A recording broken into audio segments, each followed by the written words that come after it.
Welcome to Building SaaS with Python and Django. My name is Matt Lehman, and on this stream we work on Django apps. We're going to continue on my homeschooling app this evening. That's one of my projects that I work here on the stream. Just to pick up with where we left off last time, I was making changes to the sign-up flow for the app, and this time around I've got some feedback from some aspect that I merged out of that. Also, more to change on the actual onboarding flow. So that's what we're going to do this evening. You're welcome to ask me anything about Python, Django, or web development. That's what I'm here for. But let's start here with this issue. So we merged this flow change with signup such that when someone signs into the app now, they are no longer prompted for a password with their flow in this app, this homeschooling application that I built. So I can actually maybe demonstrate, well, at least not demonstrate the whole thing, but just demonstrate what the page looks like. So they put their email here, and it sends them an email to their email address where they can click a magic link and get logged in. And my wife happened to recently, my wife who's one of the users of the app, happened to need to log in again and told me that in the process of getting the login email, it went to her spam, which is not an outcome that I want for the app. I want these emails to be trustworthy. So I want to do a little bit of exploration where maybe I'm not doing every kind of email validation that's necessary to allow someone like a Google or a Hotmail or whatever what people might be using to trust the emails that are coming from my app. I thought they were trusted in the past. I do at least give a warning on the login page of saying, hey, make sure you check your spam folder. But that's a kind of a crummy flow if you'll have to do that as a two-step process. So what we're going to do first, before we get into any changes into the actual first sign-in experience, is go to SendGrid and see if there's any missing validation. So there's levels of trust that you can add to your email processing, and I thought I've added them all, but I do vaguely recall that Google has made some changes relatively recently. So that their stuff needs to go through this additional validation. So let's start with that and see. So what I'm going to do first, I guess, is sign into SendGrid and see if they right away say, hey, you're missing such and such, and we need you to add this.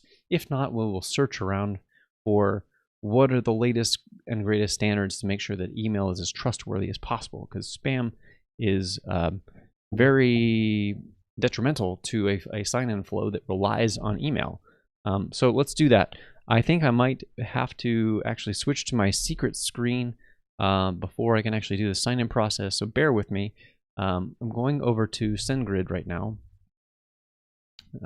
navigating to SendGrid, and I'm going to go into the login process. I first have to unlock one password, so doing that as we speak. And that gives me access to SendGrid, which then I can populate with my email address, which I don't really want to display on the screen. It's also doing some verify that you're a human stuff. They must get quite a bit of spam on email. So it's taking me to the SendGrid dashboard, and I also have a two-factor code. Oh man, I forgot about all these layers.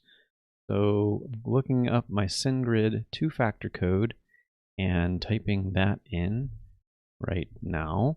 And I think the challenge is I'm not sure I'm going to be able to show the screen much afterwards. Oh goodness, I'm also getting prompted for a single sign-on with Twilio. I'm going to skip that process for now because I don't use Twilio on the service. So let's see, can I show this page? Can I show this page? It looks okay for the moment. So we're going to have to do this back and forth dance between every time I go to a page, I want to show or want to do something about it. This down here, this number right here is very concerning. That reputation score used to be much higher. So I don't know what's up with that. That explains why it went to spam, and we got to go figure that out. So spam reports is only 3%, but it's on a small number. I don't know why people would put my stuff as spam if there's really I don't know. Yeah, not sure. Boys? Not sure what you mean there, John. Welcome, by the way. Bots. Oh, bots. Okay. Yeah, potentially. And yeah, gotta invest. So let's investigate some of this. So again, I'm gonna have to jump back and forth. We shall see how this works. So I'm gonna click on View Account Usage, see where that takes me, and it's taking me to. Oh, this is just my usage plan for how many emails that I'm using. And whoa, saying I sent 294 emails today. There's something going wrong here because I'm only on 100 a day. So something is happening that is not good. And maybe that's indicative of what's going on. So let's see if we can dig into where this stuff is going. Man, this is not the project that I thought we'd be doing today. So let's take a look at activity. I don't know how much I can show of this because it probably has a bunch of people's email addresses. So I see various people's email addresses that are going to their sign-in things for Journey Inbox, a lot of them, in fact. And they are all today. I'm going to look at a slightly wider. Is this all today? No, it's not all today. Okay, so that's. Hold on. I should have. Because as I'm. Here, let me get off this tab so you can actually see that I'm talking to you. My SendGrid account is tied to my personal email address because I don't have a business for each of the products that I'm working on, which means that both School Desk, my homeschooling application, and Journey Inbox are going to the same place. What I need to validate is that what is all of this traffic that's going out? Why did it say that there were 300 emails delivered today when I don't think that was the number? So I'm going to go back to the dashboard, which I think was a page that you all could see, and then we can take a look at what was there. So let me navigate back to, I guess, account details. Where was this? No, dashboard. Okay. The numbers don't track with what they showed on that settings page. So let's look at this. This is much more in line. And apologies for some of this is hard for me to see. I'm going to move my little sticky note down and out of the way, or make it smaller. There we go. Make it smaller and move it down. I'll move that back into position in a minute. You can see here that, I guess it's Thursday somewhere, so maybe that's what they're tracking. Maybe this is all in UTC. That's the time. The number of requests for all of Wednesday was not that many. 53 total, which makes sense in terms of what I would expect for people that are trialing various sites, various signups. That number, it makes sense. So why it would say on the account usage that I did 300 is puzzling. Don't know what to do about that. So can I click reputation? All right. Let's see if we can find more about SendGrid reputation. SendGrid reputation score. Where does that come from? And how can we learn more? Reputation monitoring. I guess SendGrid is maybe a Twilio product now. So I want my reputation to be 100% naturally. So, but based on bounces, blocks, spam, invalid emails, and successfully delivered emails. So maybe that's what's happening is people are putting in junk emails. The problem is I know that I stream regularly, and there's probably a lot of people who just want to see the products that I've made and poke on them and do stuff. That happens. I see that very clearly with some accounts. There's the likelihood that you are a real user, burner kind of email accounts that aren't going to go anywhere. Or a@gmail.com. Clearly stuff that is fake and not real email addresses. So all right. So we have this score. They don't really say much. Once logged in, you can see it on the dashboard. Yeah, that's what we were seeing. But I can't like click it. I can't understand it. That's what I want to understand. Like, why is my score what it is? Go to this. You can find it. For more information about your, okay, they have it in a blog post. That seems bonkers that this would be in a blog post, but let's go understand it here. Oh, more cookie acceptance. Why is sending reputation important? Yeah, it makes it so you don't get sent to spam. So what can we do about this? Go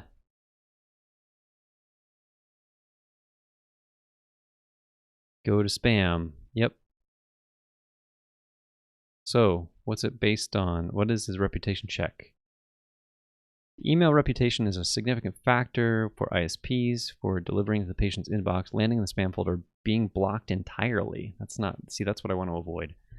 Well, I mean, I want to avoid all these things, but what can we do to make sure that we improve this? So there's a category down here. Let's keep reading this article to see what it's saying. Email reputation. I don't send lots of emails, so that's that. Bounce rate, high rates of emails that fail to reach recipients can harm your reputation. That was, don't have a, I mean, 2. So these bounce rate numbers, there was more bounces of, look at, I can't understand this. Like they have this little floating window thing, but it doesn't even show all the stats. Like you can only get to unsubscribes. That's really bizarre. Can I make this smaller? Maybe that's what it is. Nope, it's still the same size. Whatever. You can see the y-axis here has the actual like number count. So, and I assume that the line color corresponds with the percentage. So the way I'm reading this is over this last week, like you can see, so I'm looking more carefully, this is 4 requests for the day. I'm not sending out a lot of email at all. Yesterday or 2 days ago, I sent out 13 requests. So this 15 requests is for the whole week. I only had 2 bounces. So I can't believe that that is what is damaging the reputation on my account very much. This page is basically useless. So complaint rate, engagement. So how many of them are opened? You know, maybe it's this because there's a lot of people that are not opening. That can be hurting the score. So if you signed up for the service and you never open it because you'd never intended to open it, or maybe because it went to spam and you didn't find it, I could see how that would do that. Although I say this, I think I disabled open tracking. So I don't know that I would have this anyway. Which is desirable. Not really interested in how many people open stuff. I just want to make sure that this reputation score is up, and it's not. All right, so let's keep reading. Block lists. I hope I'm not on a block list. So 8 tools to check.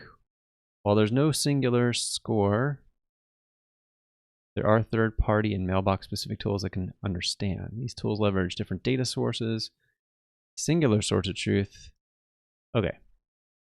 Sender score. Validity sender score is a free email reputation measurement.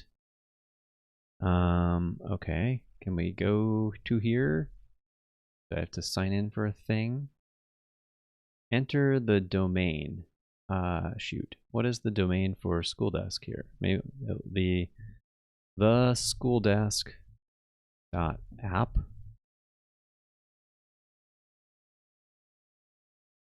Oh, come on. Yeah, so that one's going to make me sign up for stuff. So maybe these are things that I can do after the stream to check on my score.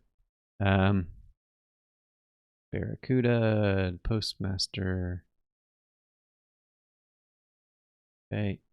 Like yada, yada, yada. Okay. Let's just look at what could we do? Oh, I have a friend who works at Talos. Interesting. What can we do to improve it?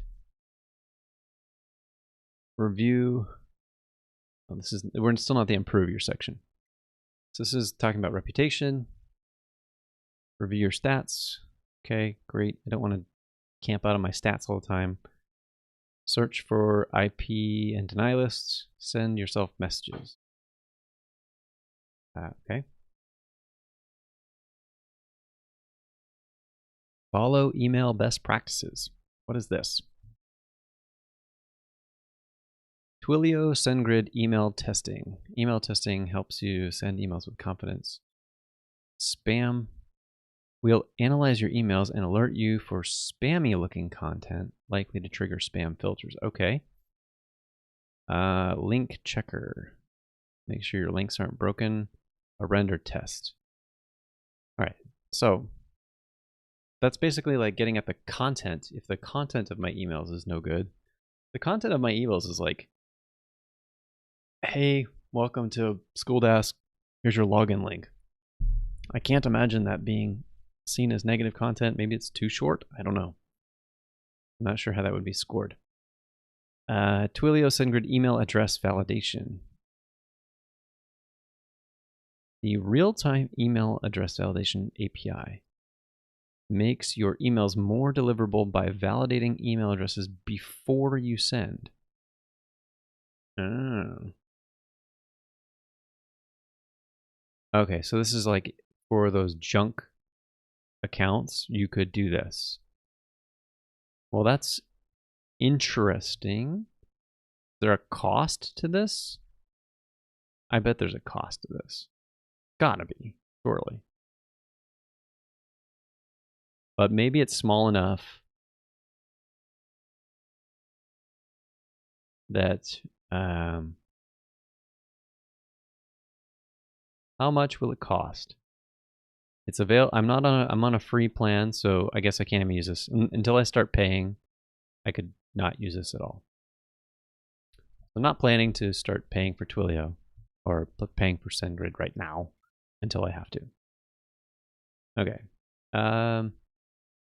Let's keep going.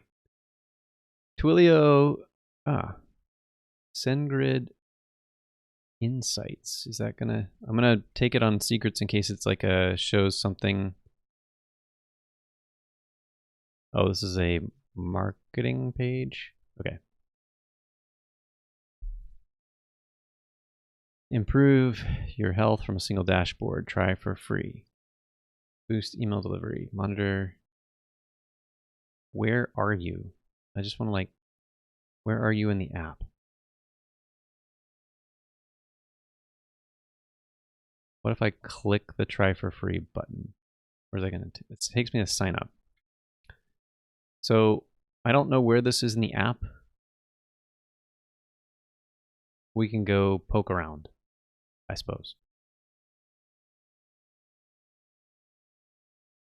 With deliverability insights,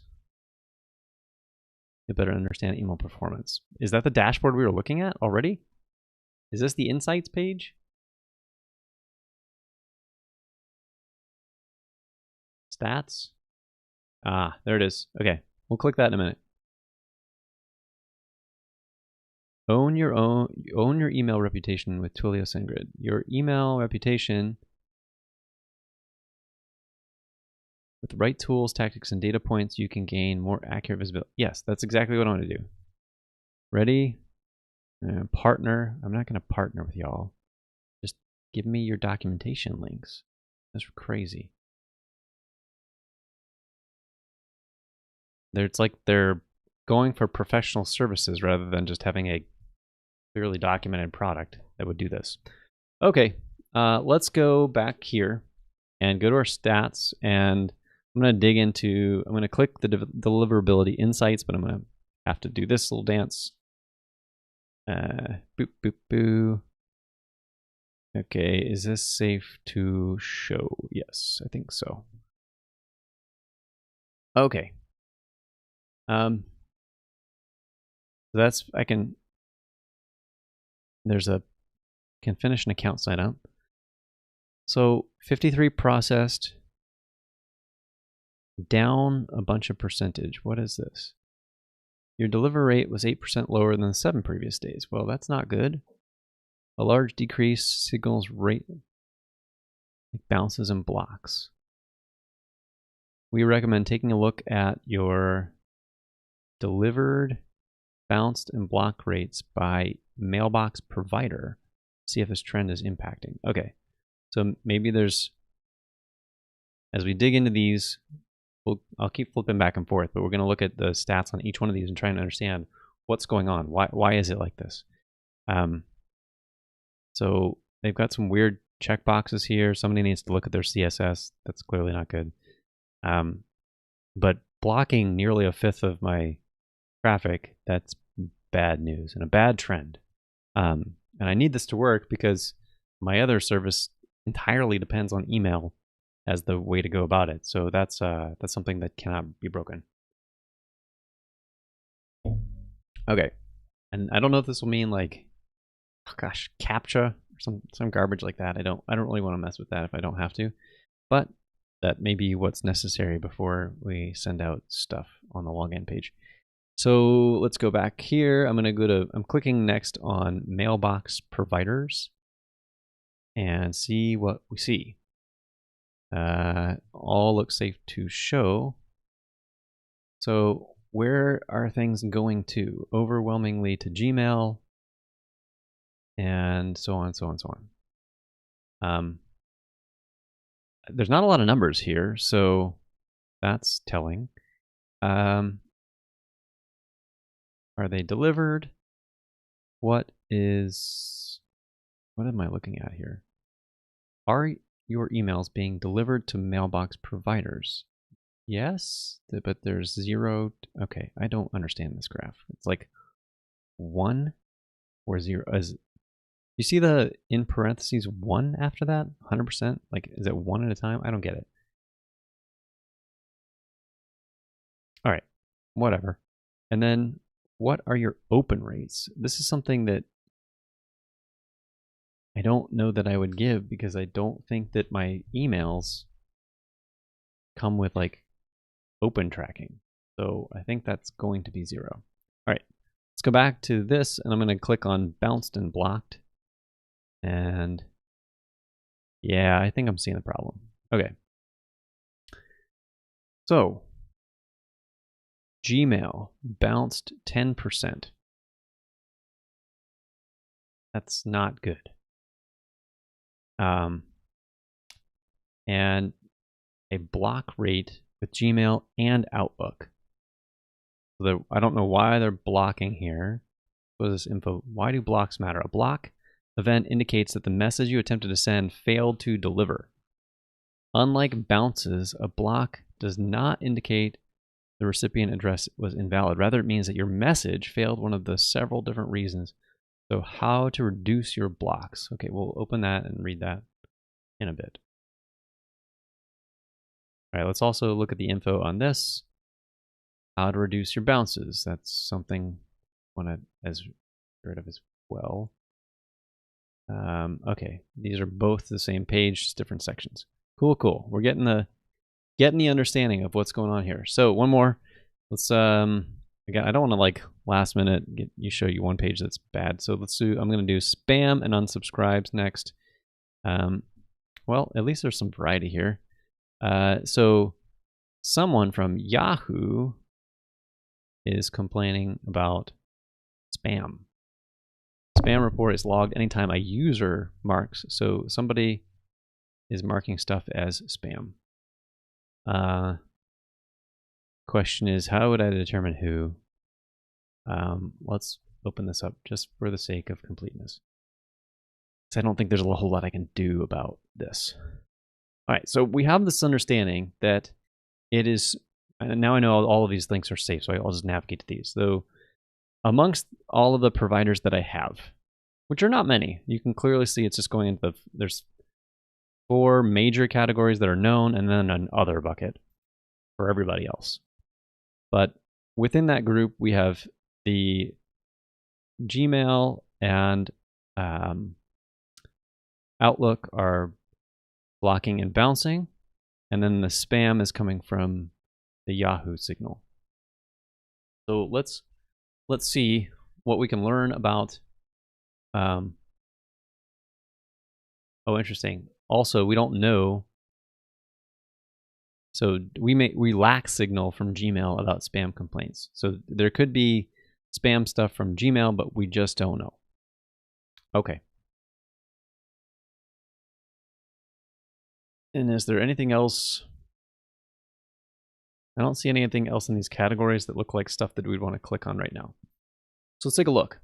I'm more concerned about, like, if spam is user behavior, I can't really do a lot to control that. The only way I could control that is if, Ron,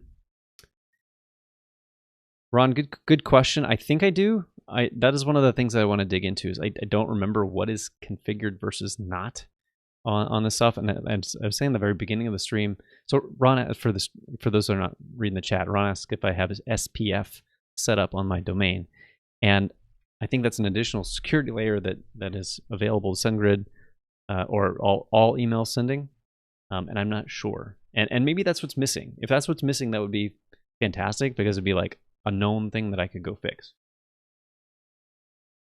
So let's make let's leave like a search open. SendGrid SPF. I'm sure they have a document here. Cool. I don't know why there's both a SendGrid one and a Twilio one. Who knows? So thanks Ron. And I'm pretty sure I have DKIM. See, I thought I did like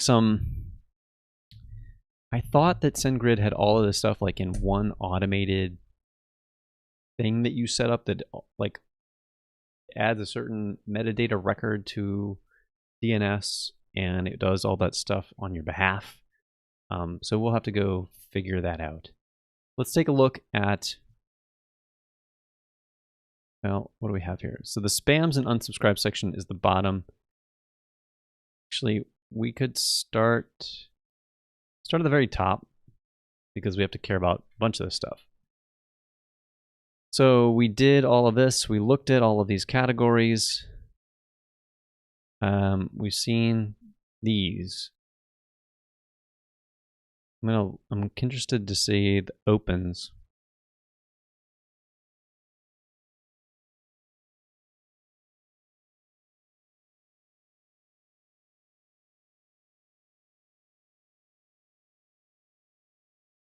Okay, sorry, I'm just reading a little bit, and rather than just read it all out loud, I'm just processing a little bit first.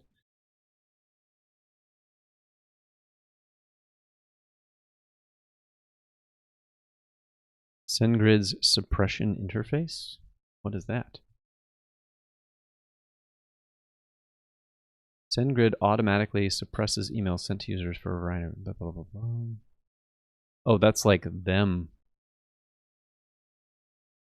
blocking emails.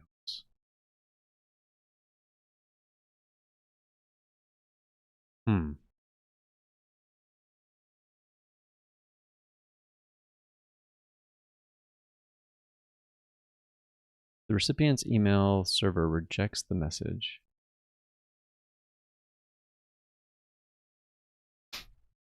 Okay. There's just a lot of layers to this stuff. And I wish there were better like diagnostic tools that just jump out and say like, here's the problem.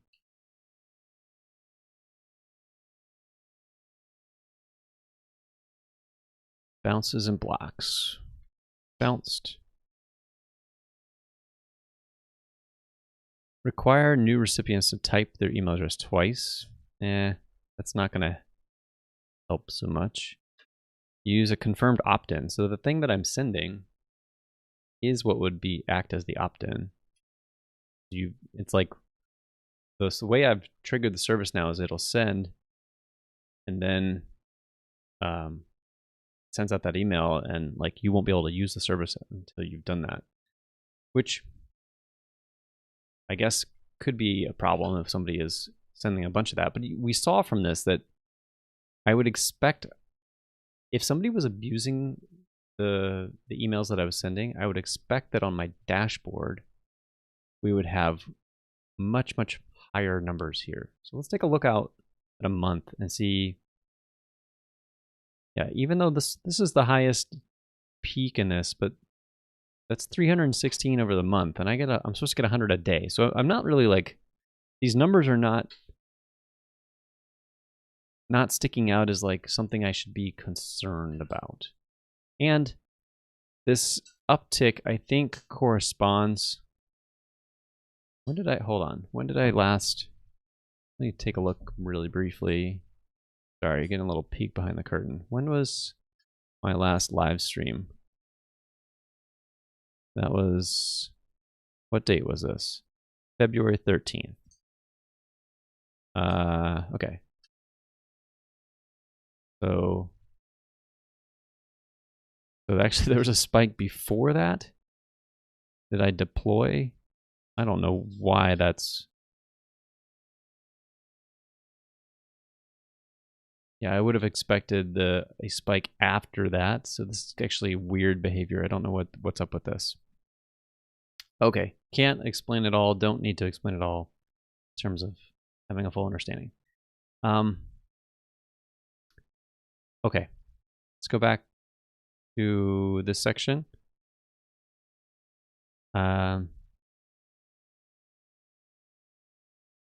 What's shocking to me is like there's not immediate like go check your configuration. All of this stuff is just telling you just generally how to improve this. Seems pretty weird. So let's see if there's any tool. Is there a SendGrid check? What was it? Check SPF or S? How do we check it?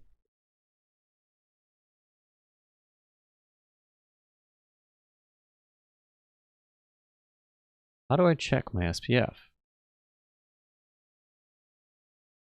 Is this sunblock? Okay, I don't know. Ugh. Okay. Check SPF online. I don't know.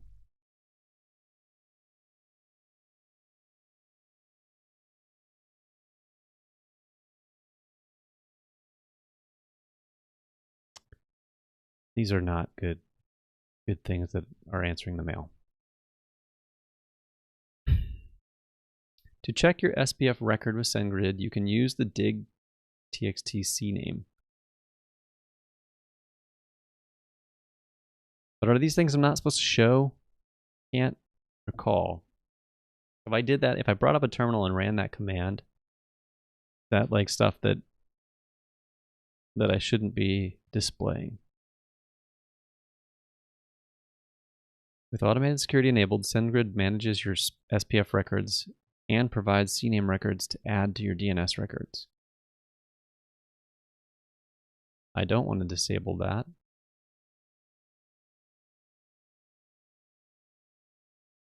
Might leak my local IP.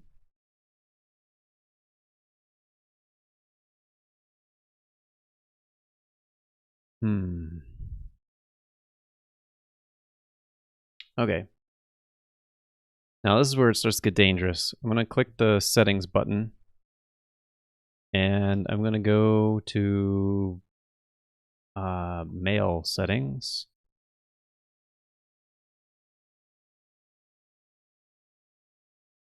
And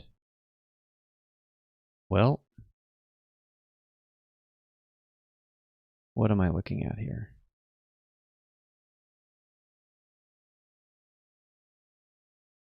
I don't think that any of these things are what I was expecting.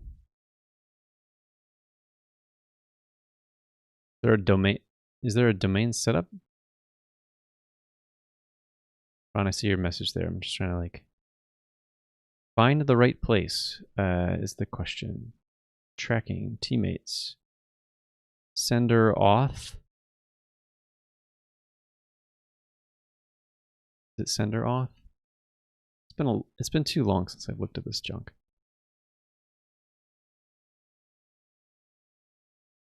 Okay. I think this is indicative that I have this stuff verified and validated.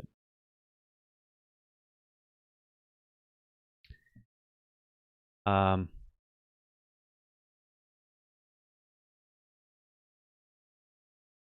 hmm.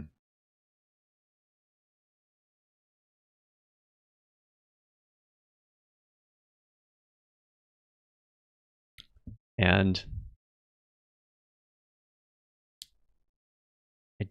I don't think it comes directly from these, but I think these are the things that have the configuration. All right, I'm gonna click one of these. We'll see what's in there. Maybe I can't show it. I don't know. So I'm gonna click the one for school desk. And I think I found the problem. So this is, I'm not sure this is something I can show. It's showing, good grief, how do I do this? Nope. I think I can show part of this dashboard and then not show the rest. So let's do this number. This is gonna look weird. Sorry, y'all. This is like annoying. This is a bunch of configuration stuff, so it's tricky to show this. So, all right, here I am. I went to the setup for school desk, and you can see there's a failed thing here. What I can't show you is that off to the side, that's on the side, because I don't know what is like supposed to be secret versus not. This is me having just like pure ignorance about email setup. Is a DMARC record. So let me switch back to secrets, get off this tab, and then we can actually like go do something productive about it. So it sounds like, I feel like we have at least something to work from. Is I think I need to update this DMARC, whatever it is, figure out how to fix it. So let's search for that SendGrid DMARC. What are we missing? DMARC is an email security. Like that was the thing that on that page. Actually, sorry, one more time, or probably one more of many, but let me go back and I want to check my other domain, see if it's more than one thing. Yep, DMARC on my Journey inbox stuff is also failing. So, so I got to figure out what to do about this. Get off this page. Bring this back. So let's go find out how to fix DMARC, because that maybe that is that the new, is that like the Google thing that I'm vaguely remembering? Google or Gmail DMARC requirements enforcement or FOST. There we go. Starting February 2024, your email domain must have a DMARC policy in your DNS. These must pass DMARC alignment or they will not be delivered. Wow, that's really bad news. So let's absolutely go fix this. Okay, I did have SPF. That part of that was in that config. I just couldn't show it. I have two SaaS domains that we're talking about. So one of them is Journey Inbox here. They both exhibit the same problem. So journeyinbox.com and www.theschooldesk.app. Those are the domains. Those are the web domains. They're not the email domain necessarily. When I get an email, I think, I'm trying to remember how it's routed. Let me check one of my emails, because I use this service myself. So who it comes from looks, so on this email that I'm looking at, the sender is journal with a key that ties to my user at email.journeyinbox.com. That's my MX record. I can't remember. So those are the two domains that we need to fix. But on the sending side, we want to get the SendGrid DMARC stuff. And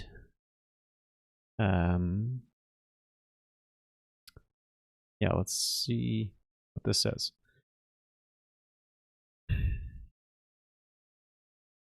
I'm not do I constitute a bulk sender? I'm not sure.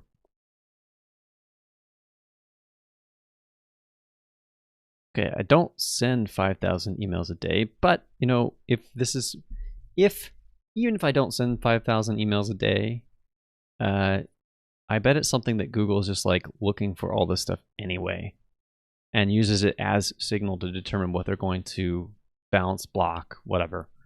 So I want to fix that. So let's figure out which one. What is it? This one? How to implement DMARC. That seems like the right article. Okay, I'm going to learn. We're going to learn to get. Some of you may already know DMARC. Sorry, I don't. I want to understand it. So let's see what this says. So it's domain-based message authentication, reporting, and conformance. What a mouthful. It's created to tell a participating receiving email server what to do with a message that fails both SPF and DKIM validation. In other words, what to do if a message claims to be from you but isn't. In other words, what to do if a message claims to be from you but isn't. Oh, I could see how, like, so if some bot is trying to spoof my emails, maybe? In SPF, DKIM, and email validation, if these are known, everything about DMARC. All right, I want to go down the rabbit hole a little bit. I don't think I want to spend too much time here, but if we get enough of an understanding, it might help us when I actually get to the configuration. So an overview of DMARC. Powerful way to verify authenticity. Good. Email, yeah, it's email about battling email spoofing. DMARC is concerned only with spoofing of the envelope, the return path. Okay. Relies on two protocols, SPF and DKIM, which I'm pretty positive I'm already using. The strategy employed by SPF is to add a TXT record to a domain's DNS. Maybe that's what I'm missing.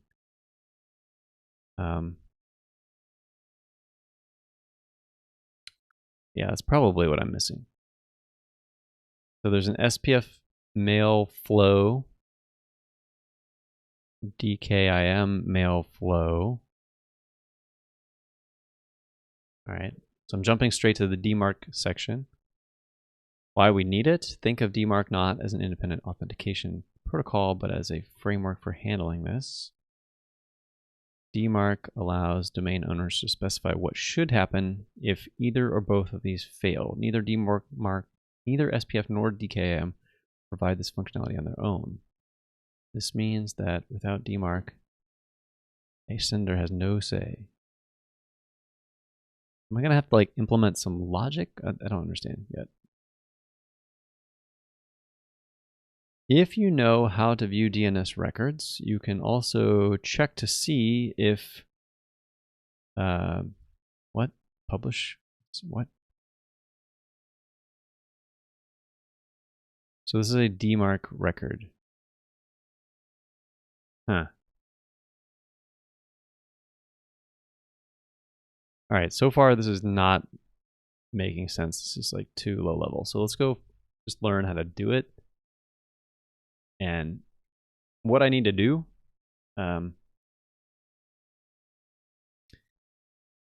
thanks, Ron. Email is never secure. Totally true. Send any send. This is fix it. Okay, cool.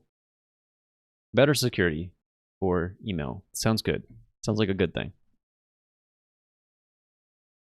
All right, deploying DMARC prevents malicious spoofing. Good.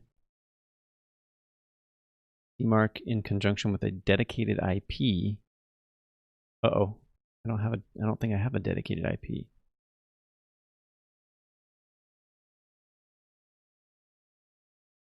Reading DMARC reports, aggregate forensic reports are designed to be machine readable.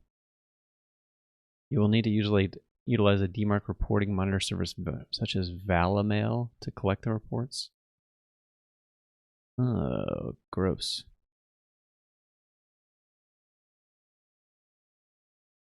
So I did complete the domain authentication to do DKIM and SPF. Publish a DMARC record with your DNS registrar, then monitor the results. Analyze feedback, adjust. Escalate DMARC policy tags from pnone to pquarantine to preject as you gain experience. Okay.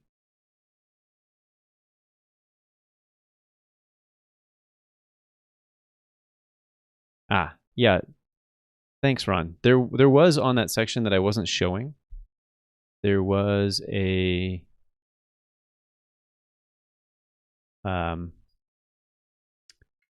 DNS record that I'm supposed to copy.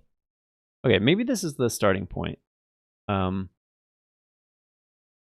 I'm on the Journey Inbox 1, which is hosted at Cloudflare, and it's a TXT thing. Yeah. Okay, that's what's going on. This doesn't seem like... I think I can show this. So I'm going to scroll down to the bottom of this, and here we go. So this is the one that failed. Here's the TXT record. Here's the thing that I need to add to Cloudflare. And here's the initial like DMARC value. This is what I don't understand what this is doing, but maybe the addition of this will start to improve reputation score. I don't know. So I'm going to do this for two places. School Desk is at a different DNS registrar than Journey Inbox, so we'll do both. So I got to go to Cloudflare. I apologize. This is going to be mostly like secrets and just me talking through this, which stinks. I'm sorry. So I'm going to go to the Cloudflare dash. You don't just know how to get it green? Yeah. That's exactly what I feel like I'm doing, Ron. I'm just making something go green with this change. But, you know, sometimes you just check the boxes for stuff.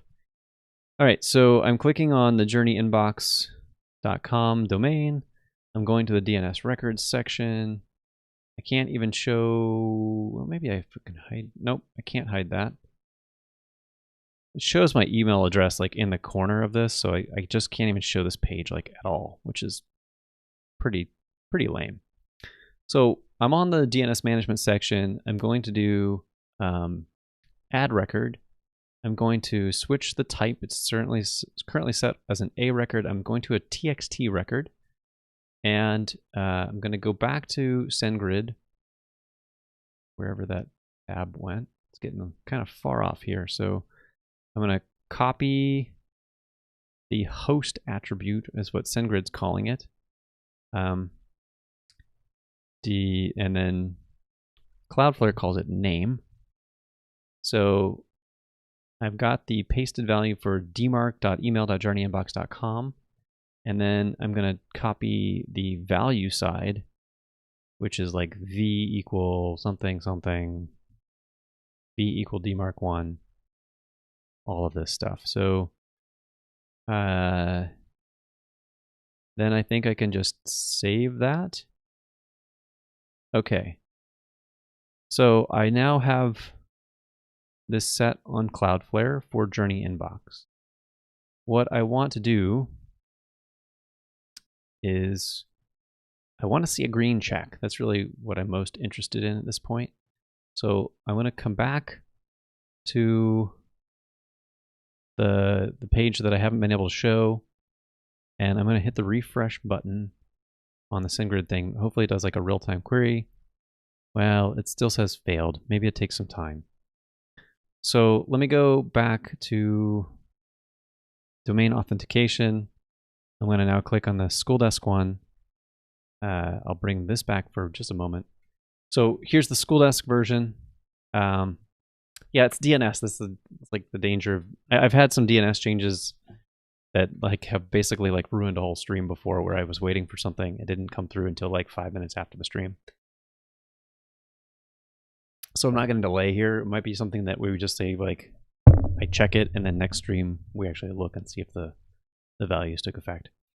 So the other one is I'm going to go to my other registrar, which is hover, and basically do the same thing. Add the txt record, add these this value as the name or the host, and then add this stuff as the value. All right, so we will go to hover.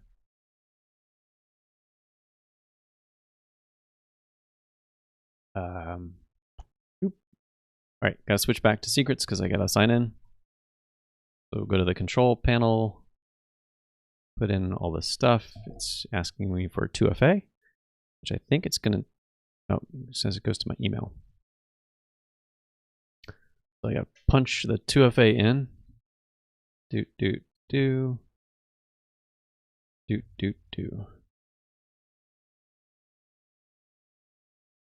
Okay, I'm logged in here. I'm going to the school desk app section here, going to the DNS records. Again, I can't show all of these DNS settings, I think, because I think some of them are more sensitive values that I'm not supposed to show. I just don't want to be rotating silly things. So I've got a text record that I'm adding. I'm going to go copy the DMARC value from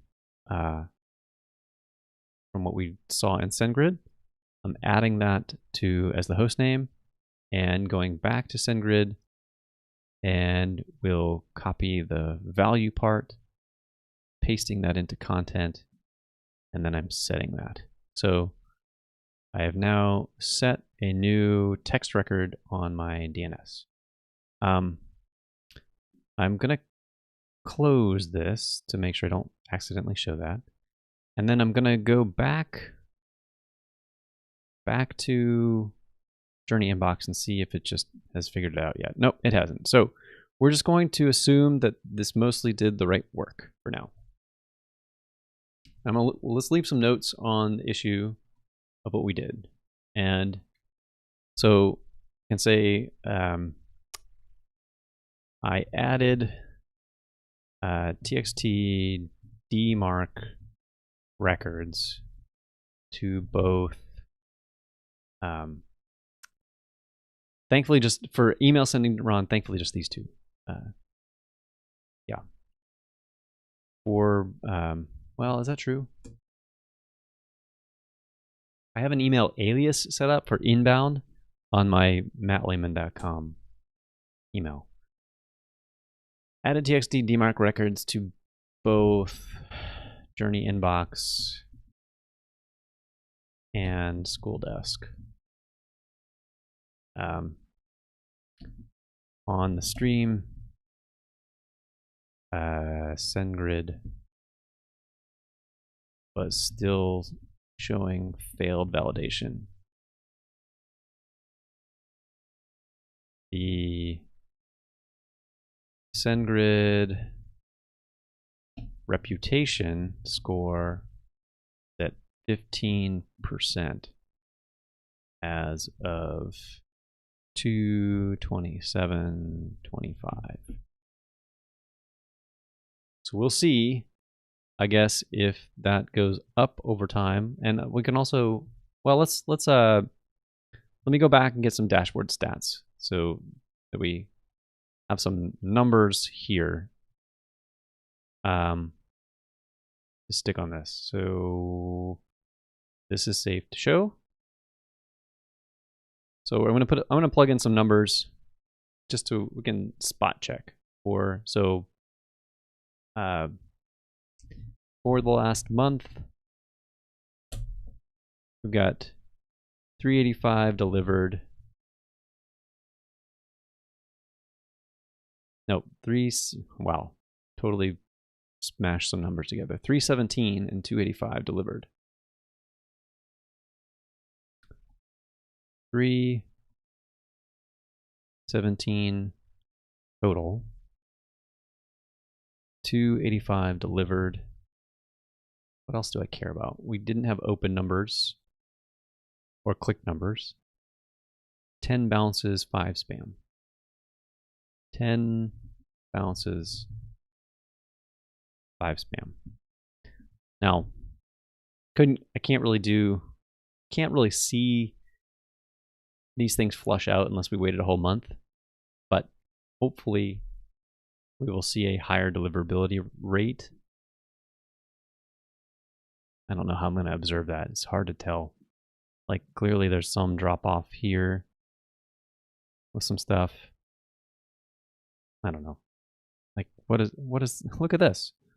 How do you have more delivered than requests? I guess it's on a time boundary.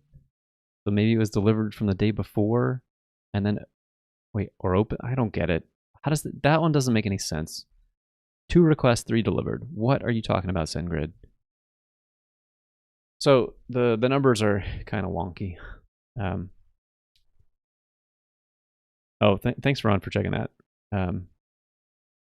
Yeah, I will try. I also have an account, although I have there is still the admin page, and so I'm logging into School Desk as an admin, which still has a password. So I go to a specific page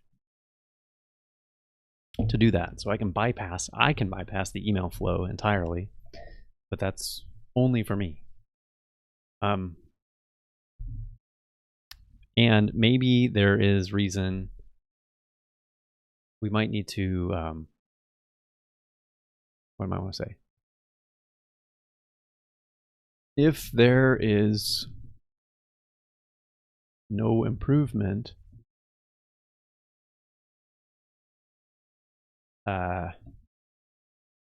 maybe CAPTCHA is required.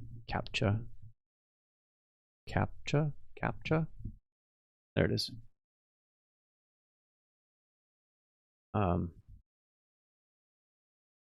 Check. Where can we check? What's the page? Check. Okay, hold on 1 second. Check.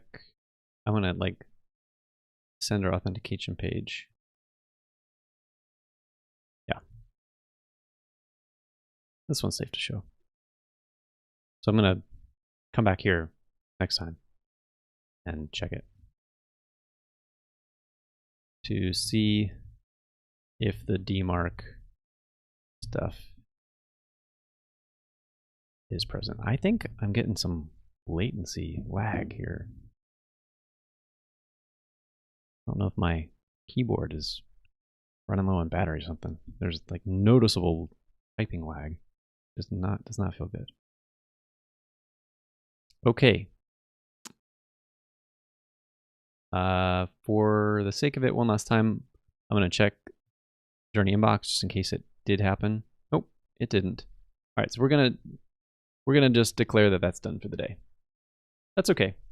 That kind of wraps up what I wanted to do, as much as I wanted to investigate this right now. We don't need to do anything with SPF. That's already done from part of the auth process. Those are all good, I think. This is the part that I don't understand right now. If we have to sign up for this stuff. So actually, let's finish reading this section and not get into like, gosh, I could probably go learn all about this, and maybe I have to later, but it's certainly not going to make a lot of sense to do it on the stream. But we can like read this section on the implementation part, understand what's coming up, and then maybe return to this in another week or so. So let's take a look. There's 4 phases. We did complete step 1 that had both DKIM and SPF.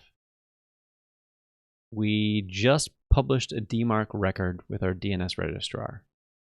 The monitor the results part is the part I don't understand right now, but I think the details of section 2 will maybe explain more.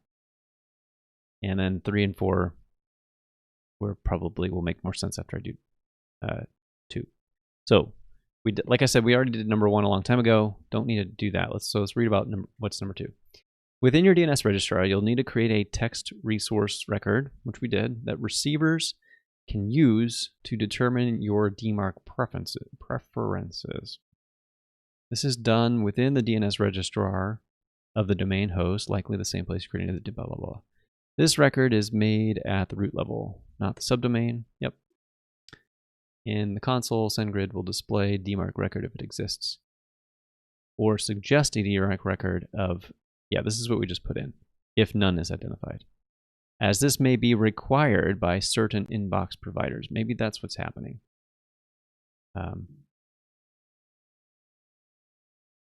John, try fetching the DMARC record. Oh, with dig. Does anyone know a command to quickly like fetch a text record? Because if I just do, come over here and I do dig on the school desk app, we get the A record.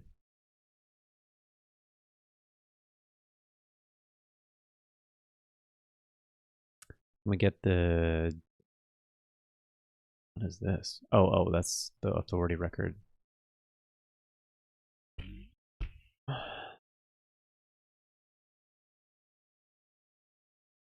What is going on? This is not the quite. What is this?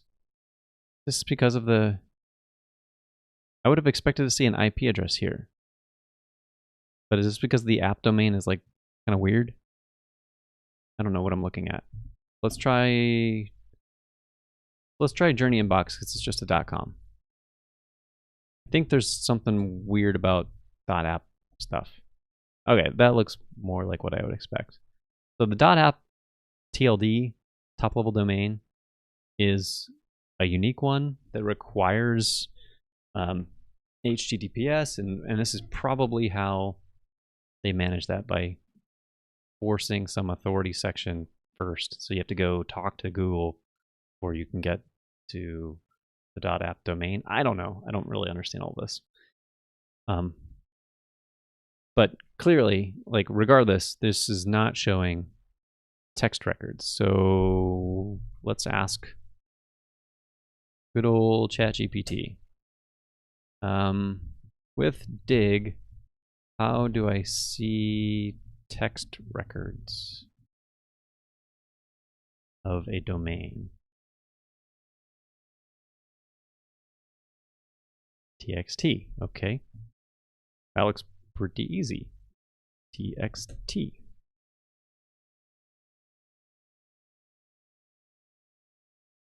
All right, so it must not be there yet with Cloudflare. I definitely said it, so I don't know. Like I said, waiting for DNS to process on stream has not been very successful in the past for me, so we'll pass on digging into that. And let me move my little sticky up. I think we're close to getting back to that second item.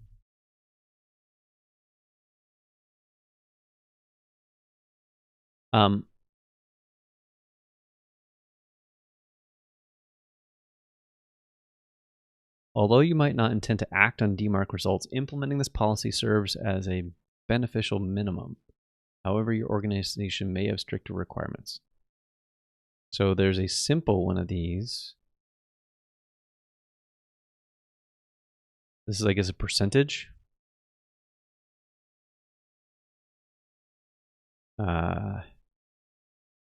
Always start out using the P-none policy. You can move to quarantine or reject when you better understand reputation. Okay, cool. And I think I'm starting to get, so it seems like some kind of, and what did it stand for again? It stood for, reporting and conformance. I think that's the aspect that's maybe the most important part about this. So when your message authentication goes bad, who are you telling so that they can conform? That's how I'm reading this, which makes sense to me. And then, so initially you're saying like your policy is basically like, for 100% of these, do nothing and send to report email address, I don't know, to some particular email. Now that particular email might be this Valley Mail, like that's who they said they're partnering with. Valley Mail partner. So that's a monitoring service because these emails themselves might be like what they say they're kind of binary. Like I wouldn't want to put my personal email address here. That would be like not useful.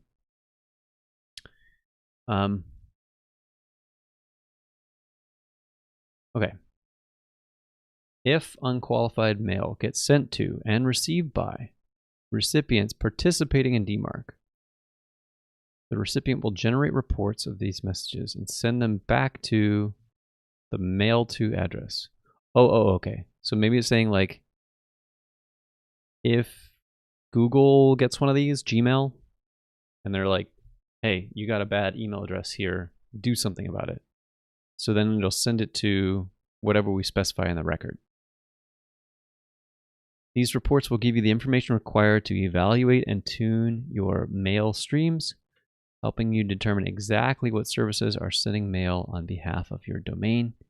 Okay. SendGrid partners with Valley Mail to help customers get the most out of DMARC.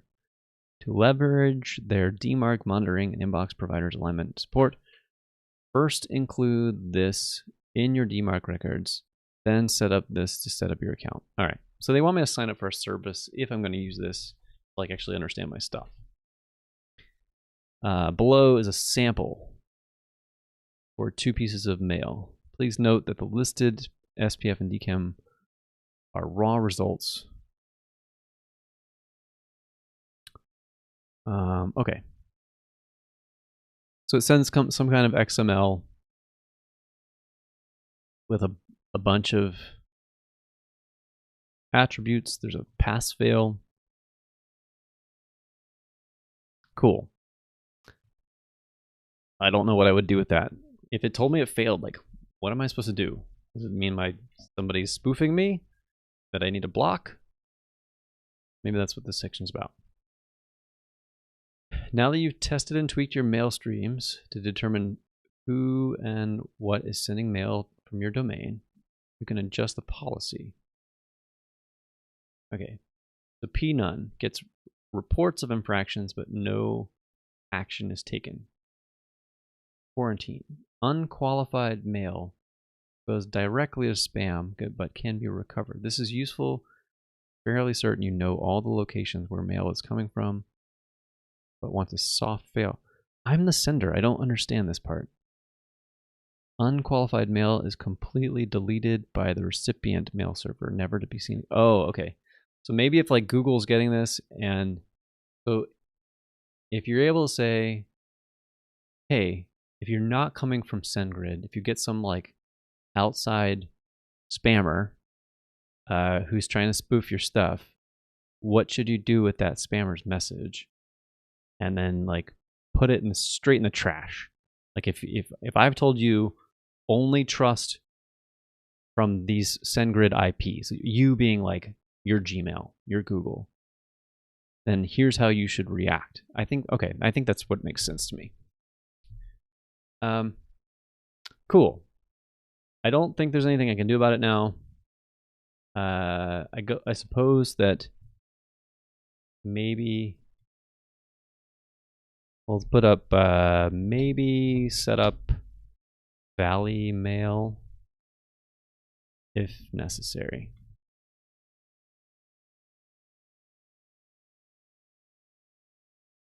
All right. What should we close? I really don't feel like reading about all the protocol. It's just not going to be helpful to me. So I'm going to close that. Got the link for that. I'm not going to check my sender score at the time being because I think we're taking the steps. The only steps that I think I can do to fix this, aside from CAPTCHA and more aggressive stuff, is to do that. So I don't need a report. I'm not going to do email validation because that had cost. What's in here? This was like ways to make your email better, maybe?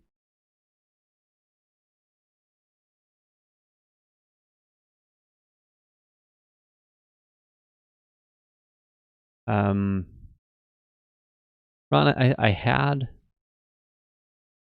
was in the spirit of keeping it simple. I'm actually going to talk a bit about that, and maybe a date picker is an optimization that goes in as part of this. I thought I was using a date field. Like, is there not something from the operating system that has like a built-in date picker?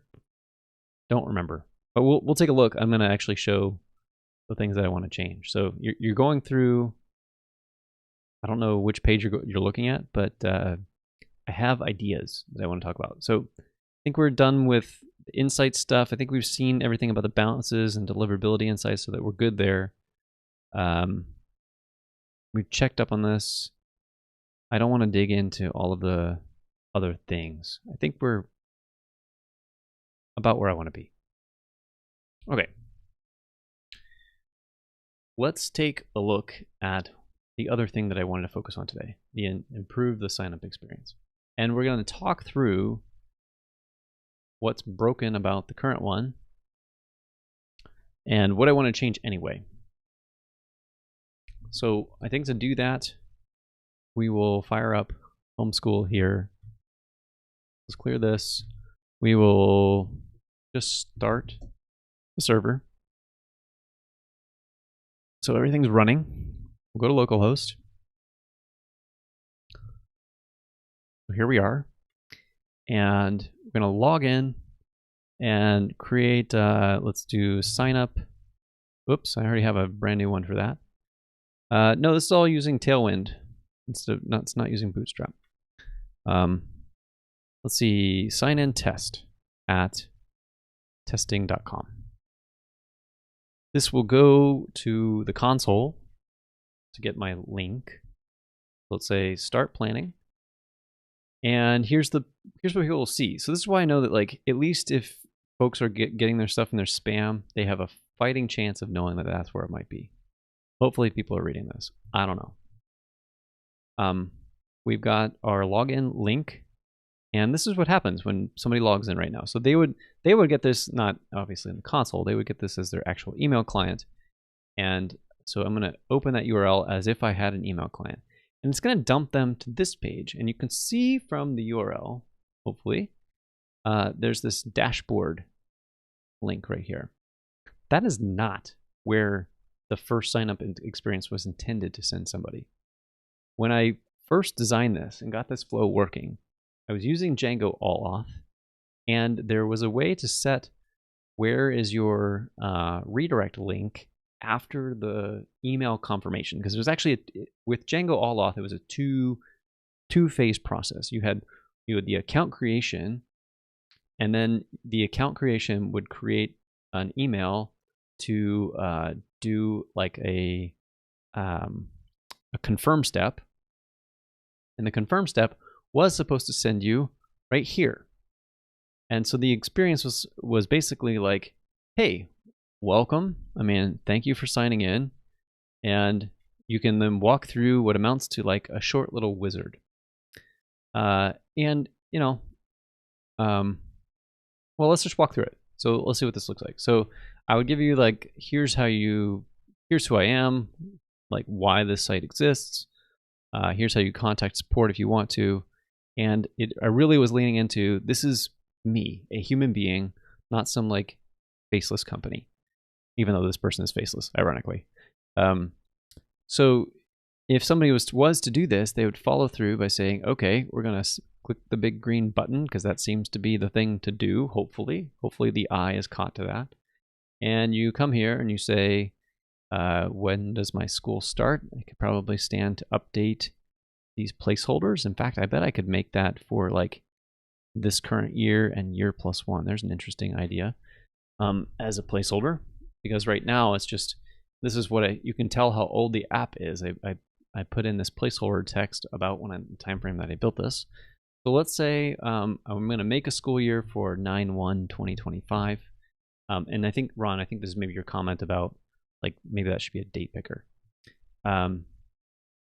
And then let's advance it to like your standard kind of US school year. So, September to June, roughly, right? So you'd create the school year, and then it, whoops, 26.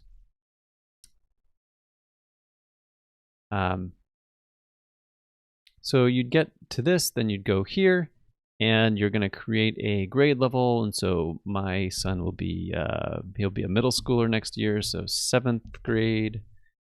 Or is he in 7th grade? I think he's in 7th grade now. Whatever. Gosh, I should be. Sorry, Mark. I should be better about that. And then you can have a.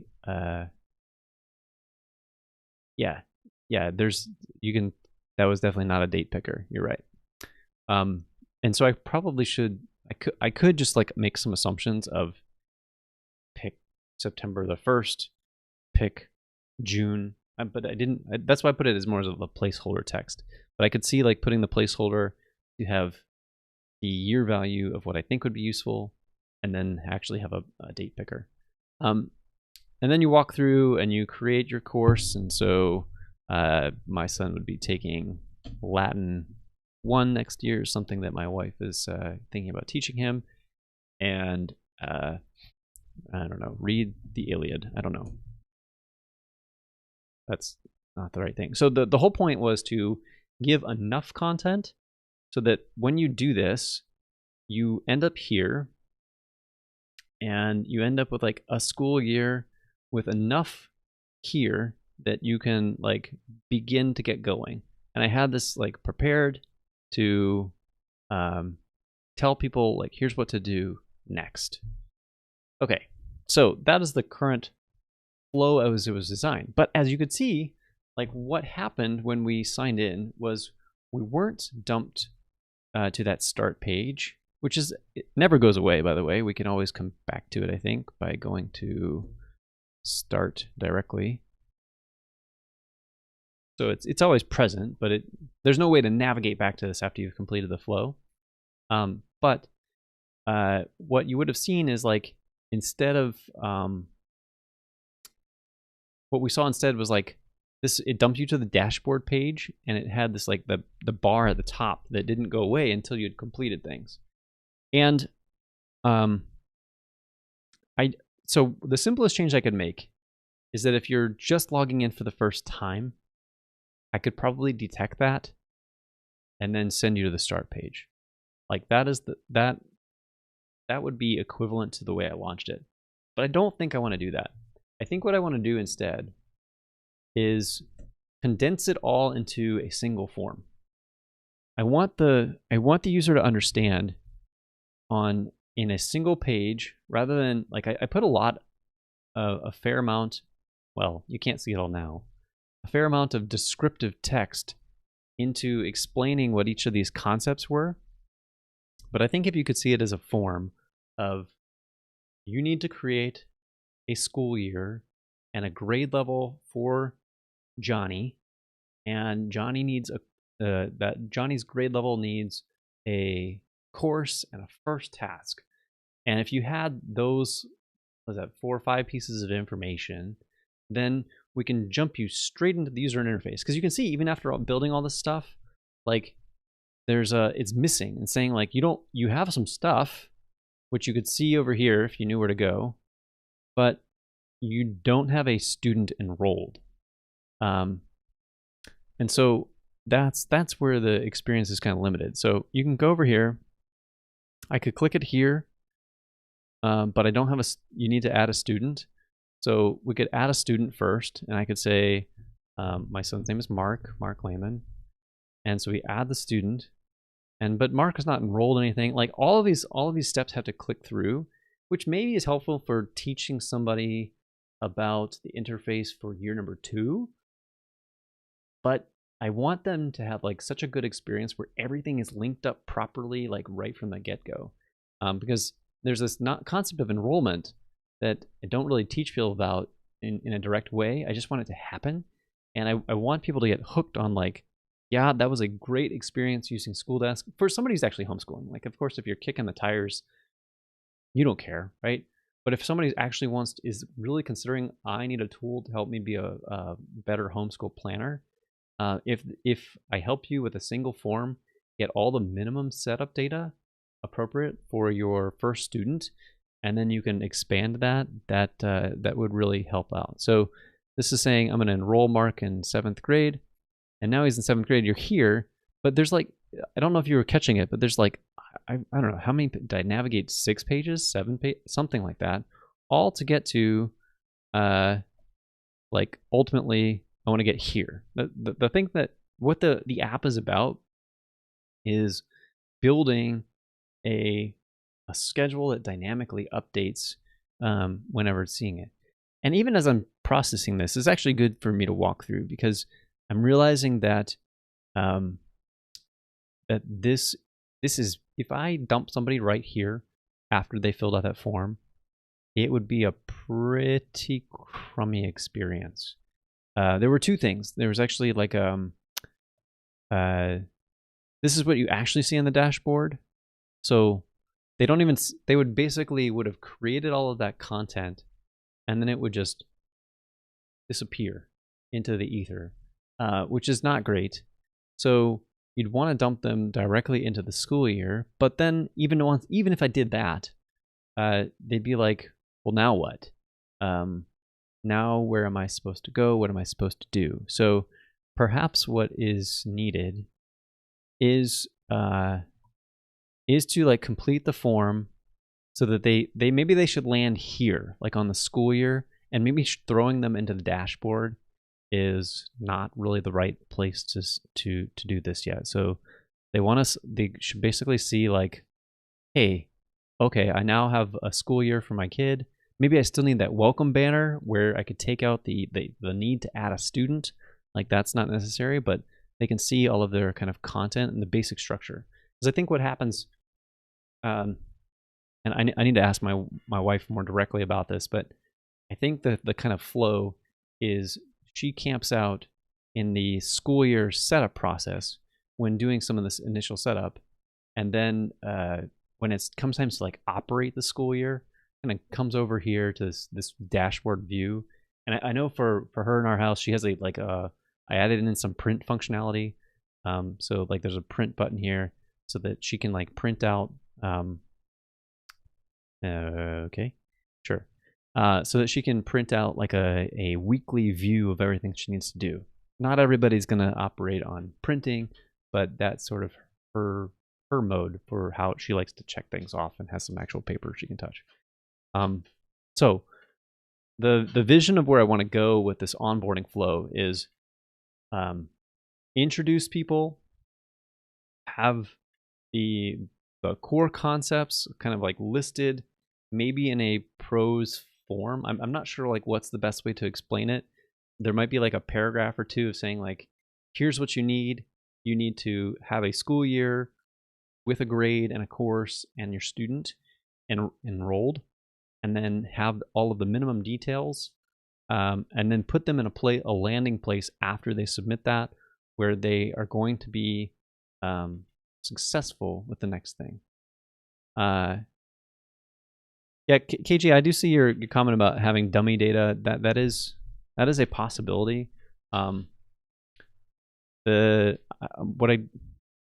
hesitant because I don't know that I'd want to, because I think the probability that they would keep any of the dummy data is virtually 0, right? Like how many people would have like, oh, you happen to make this automated task that looked like exactly the thing that my kid needed for their grade level, and to set them up on a pathway where they have to like clear out junk, effectively junk that I put in there for them, is maybe not what I'd wanted them to do. So I'd rather position them like with their own data so that they can kind of expand upon that pretty quickly.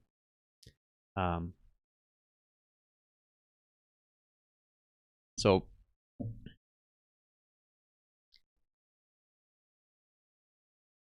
oh yeah, Ron, definitely walking people through setup is like, yeah, I'm certainly not, I meant this to be self-serve. I don't have time to do like the handhold enterprise-y walkthrough stuff. That's certainly out of the question. And the homeschool community is very price conscious, I'll say.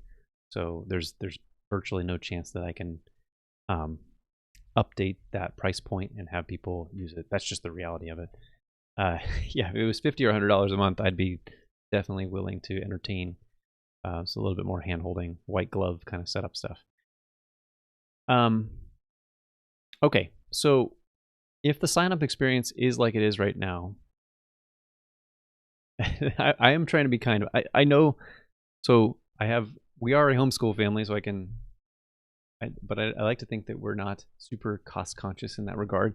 But I do know plenty of homeschool families who their scenarios are different, right? And so I just try and recognize that I hear a lot about people being reserved about what they're going to pay for it. And I've even gotten some support requests where somebody has said like, "Hey, I can't afford your product. Can I have this for free?" Or like, and it's like, okay, I'm offering a $5 a month product.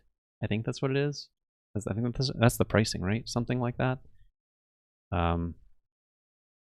Yeah, $5 a month, and it gets even cheaper if you go for the year. So if you can't swing that, then like, I'm sorry, it's just go feed your family. Like it's really not the product you should be paying for, I think. So what do I want? That's where we should maybe fix this up. Yep, $5 a month. It's like a cup of coffee. So this is really, and I guess I should speak to the motivation here. Like the motivation was, we've now been running. I've been running the site. I think you saw it. Like I went through that process since 2020. At that time frame, we decided to homeschool our children, and it was really built out of a desire to make. Like my wife is using a tool previously. The tool was clunky, but it did the core thing about the app that I haven't really hammered much on because it's not super relevant for a lot of this discussion, is that all the tasks in here are dynamically generated. And what I mean by that is like if you put in a task, it just like queues it up, and then it figures out all of when you have break days, when you have weekends, whatever your time frame is, and you can set like the days you want your classes to run. It spaces that all out, and then just kind of almost like if you think about like a Connect 4 game, and you just like drop things in the right slot, it just slots them in, but it's tilted 90 degrees. The other apps that she had tried were more like, you got to put your task on a particular day, and if you miss that day, then you have to move them around, and it's just a lot more manual management. Or she's shaking her head, but I did an assessment on. She's sitting right back behind me. I did an assessment on a lot of the tools in the space, and that's how a lot of them behaved.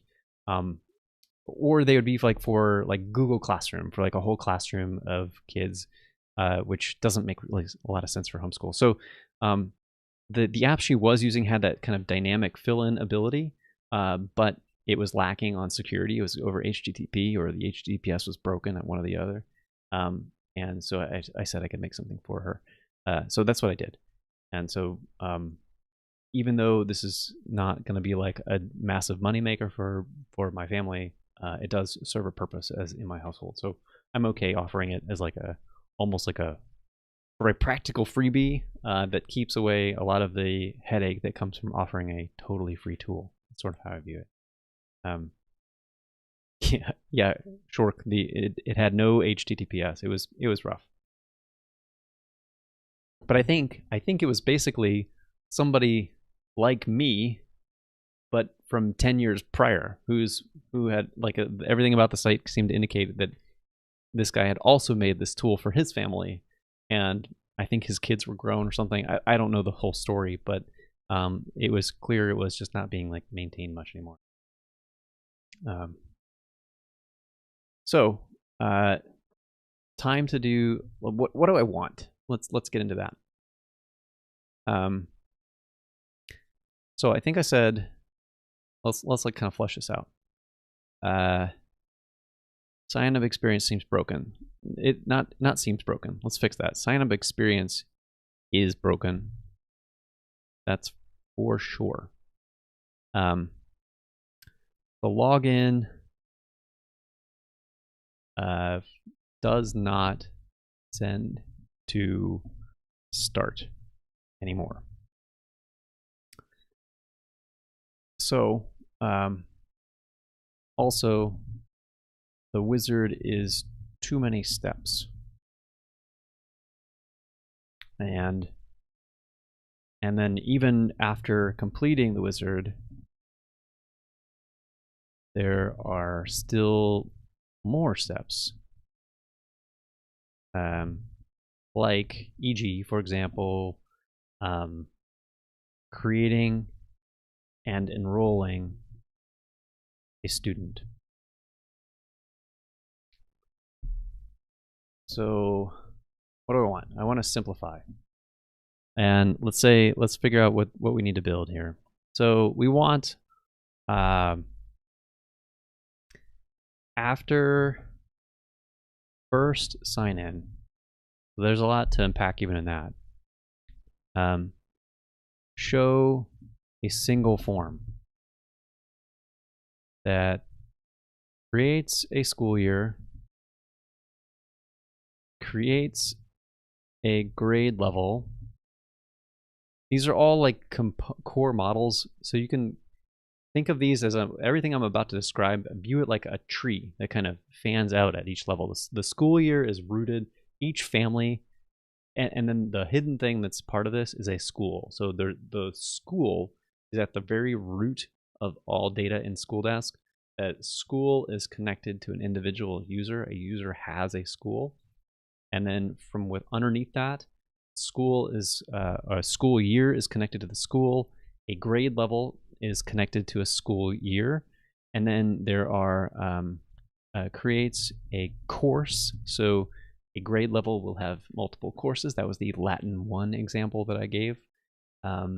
And then each course will have what are the tasks that need to be done. So creates and I called them course tasks in this app, creates a course task. So those are the things that I was doing in the previous wizard. But there's more. There's, I guess this is probably a single form that I do a nested thing here. Well, probably won't like it with the, yeah. The nested sign-in thing is going to be annoying, probably. 1, 2, 3, 4, maybe. And what's going to happen when I hit enter here? Oh, good. Wow, cool. Creates a school year, creates a grade level, creates a course. The school is created automatically when you create an account, so we don't have to do that at this point. We want to create a course task, create a student. That's the thing that would be new.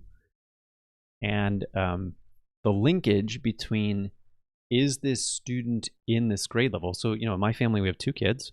My daughter is 2 years younger than my son, so naturally they're in different grade levels. So we, in the linkage aspect of a student is in a grade level, that's done through an enrollment model. So we want to say creates an enrollment. So all of those things would be like the minimum bar to have everything that's needed for a student to get going right away. So that's the form that we want to show. And we want to tell like the story around that to like not only welcome and introduce people, so welcomes people, explains the app, all of those things, and explains the core data model. I'm not going to, of course, express it to them in that way, but that is ultimately what that introductory text would be doing. So all of that's there. Then we would need, let's back this out. 2, 3, 4. So part of this, how do we do this first sign-in bit? I think what I want to do is like a complete takeover of the screen. The other bit about this that was hard to see, there was, okay, so we did have the ability on, we come back to the start page. I could, like I said, try and send people here. But what was happening, what you can see happening here is that all of these links are still very clickable. And, you know, people are people. They're going to click on stuff as they can. So what my thought was is, let's take away every bit of distraction, every bit of your ability to navigate anywhere, and force a user to, if they've logged in, if they've never logged in before, you must go through this onboarding stuff. So that's the thing that I was thinking of. So we want to have, in order to enable that, we have to track that. That's a bit of permanent state that we would have to track. So I was thinking of adding like add to there's a profile model, and we want to say, what do I want to call this? Like onboarding complete and then like that would default to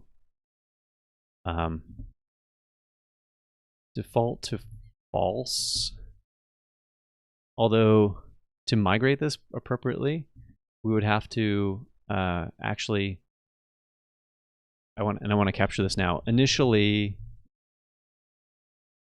default to true for existing users, because what I don't want to do is like create this new flow and then force any existing user to go through this flow. Like this, that would be a bad experience for my wife or any of my other users who actually have already signed up and are paying for the product and are hopefully happily using it throughout their school year. I don't want to be like, hey, fill out this form that you've already done. So we want this to be complete for them. But then after we've rolled out the modeling change, then we could do another migration that flips the default from true to false. And the reason I want to have this is that when somebody comes to the app, if they've logged in, I want to have a middleware. So add middleware that launches the form. And there's only like, and this is like, I don't know how this is going to work actually, to be honest. So it's going to take some playing with, because we're going to need to be able to handle both the get, like, so there's got to be like 2 requests that are allowed before they can continue. So somebody logs in, they get in here, the middleware intercepts their call, and before they get to any other page, they don't have anywhere else they can go. They can't navigate anywhere. They need to be able to go straight to that form. And they fill out the form, fill in all the information, and do a post request. And if they succeed, then we would flip the bit from false to true and basically unlock the rest of the app for them and put them at the right place, and maybe even put them on the school year with that welcome banner saying, hey, here's what to do next. So that's sort of the vision I have for this. So add the middleware that launches the form and no other available action. Come on, I see your, thanks. Wow, that's cool. Comment appeared right there. So this is my vision of what the simplification would be. So good, hopefully a good enough sketch of what we want to do, and I want to work towards building that up. I think an advantage here, well, maybe not. So if somebody is still logging in today, they can still see the start URL. So where can we put this? We could put, I could create a totally new page that nothing else is using. Do I want to, though? Let's poke at this and see what's up. So let's first source the virtual environment so that I don't have my NVim, my NeoVim setup complaining when we start looking at stuff. So let's look at the URLs file and see what we've got. We don't even have start in here. That's because it's I think it's one of the core URLs. So let's go to the core app and core URLs. And you can see, there it is. So we have, this is where I put all of those like walkthrough stuff. They're all kind of put under this start domain thing. That's not a domain. start, it's a URL namespace, I guess. So start URLs. And this is the thing that I want to be able to like get rid of all of these and just replace it with the one. So what could we do with this? There is a start view. We go to this, you can see it's a template view, and I was much bigger on using template views when I started this project. How old is this code? There you go. So I first made this, what is that? Oh wow, long time ago, March of 2020. It's kind of fun to see like how old some of this is sometimes.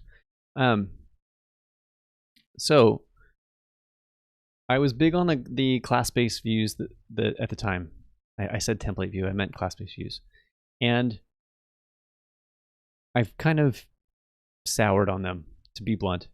They have their usefulness, but I think in this case, like, this was really kind of dumb.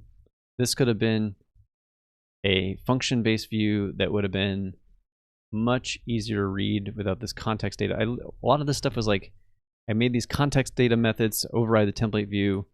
It was way more work than it needed. A function-based view would really make this simpler. Yeah, I did. I did turn. I was in the CBV camp. And I went to the FBV camp. That's for sure. Not that I think that all class-based views are bad. I just think that you can get a lot simpler code by starting with a function-based view. Okay, so what does that practically mean? Like, what do I want to? The question is do I want to? Do I want to continue to use start as like the first URL, or do I want to just for the purpose of keeping? Okay, there's a couple of ways to go about this. One pathway is like I've done with some of my other features, where I just make a branch and work on it until the feature's done, and then deploy it, and then not worry about feature flags. I'm probably actually more inclined to do that, because I could walk you all through how would I do this if I wanted to have a feature flag and progressively enable that. But I'm in no rush with this app. This is not like my wife is a happy user on this app. I don't need to rush to get this out. So I think what I could do instead is let's just make a branch. Let's start the work, and when it's ready, we can. Yeah, feature flags are going to be overkill for this, and I even like my feature flag system. So I use Django Waffle. It's a great tool. Used it numerous times, but this app's just me. So I'm finding less and less need to do this kind of method. And so the slow and steady approach of doing it until it's ready, until it's baked, feels good. So I think that's the approach I'm going to take. So that does give me the freedom to say, okay, let's just kill the start view. Let's just nuke the views that are there. Can clear out some code, get it like almost, I don't know, kind of strip it down to the stud sort of thing, and then build back up. And that might be a nice simple way to get us going here. Yeah, this is one of in my day-to-day life with my real job. Features being rushed is like, I don't necessarily have the luxury of time always with real work. But this is a once a week kind of stream thing, and I can operate at the pace I want to go. Okay, so let's do it. Let's create our branch. And this will be new onboarding. Something like that. Fish. Nice. Features Rush is your middle name.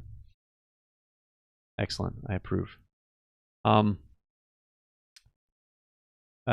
Wisdom. I am not using I'm actually using SQLite. That was one of the changes I made. So Firebase is a good tool for a number of reasons. But what I opted for, partly as a cost cutting thing, is like like I just talked about 20 minutes ago or whatever that was, this service is, I have a handful of users. I might still be losing money. I switched off of Heroku, so it brought the cost down from like $16 or $17 a month for School Desk down to 8 or 9 on a DigitalOcean droplet. So, but if you only have a handful of users and they're only paying you 50 in total, like I'm kind of like breaking even roughly on this app. So that's sort of the backend stack that I'm using is SQLite as the database. Yep, that's exactly what I did. Short slap the SQLite into prod and have some simple daily backup as my backup strategy. Janae, welcome. Okay, so what's step one? Where do we go? Maybe step one is get rid of, well, okay, we're in a branch, and I'll do it this way. It's going to look like super hacky. I'm going to call it start 2.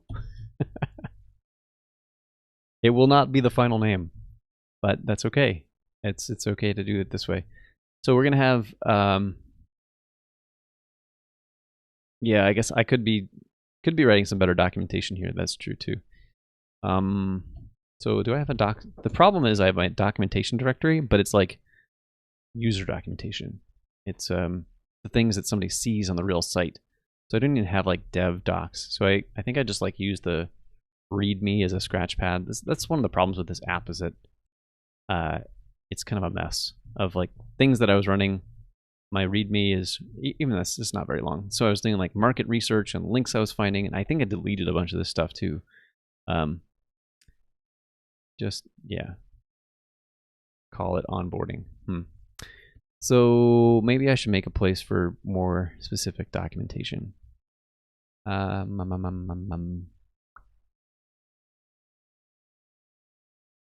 I could put a dev docs directory. Because there are some bits of documentation that would be nice to be able to reference periodically that, like, I'm sure there's functionality that I have forgotten about along the way.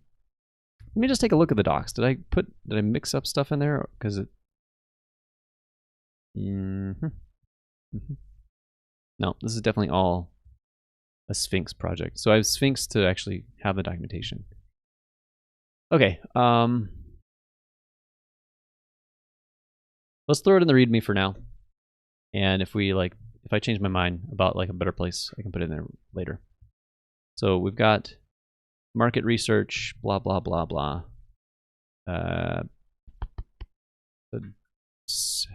Not the top level thing. So let's do here. Let's call it onboarding. So onboarding is, so the sketch is the profile onboarding complete. That's the data we need, the model data. The middleware, the view, the form, template, the landing after completion. Those are all the things that are immediately on my mind. And then like the pre-work. So this is actually, what do we call this? This is the new work. Those are the new things we have to build. Then we have the like teardown phase. So remove all the old wizard stuff. But I want to be able to the problem is I want to be able to reference some pieces of this. So it may not be like all lined up at the same time.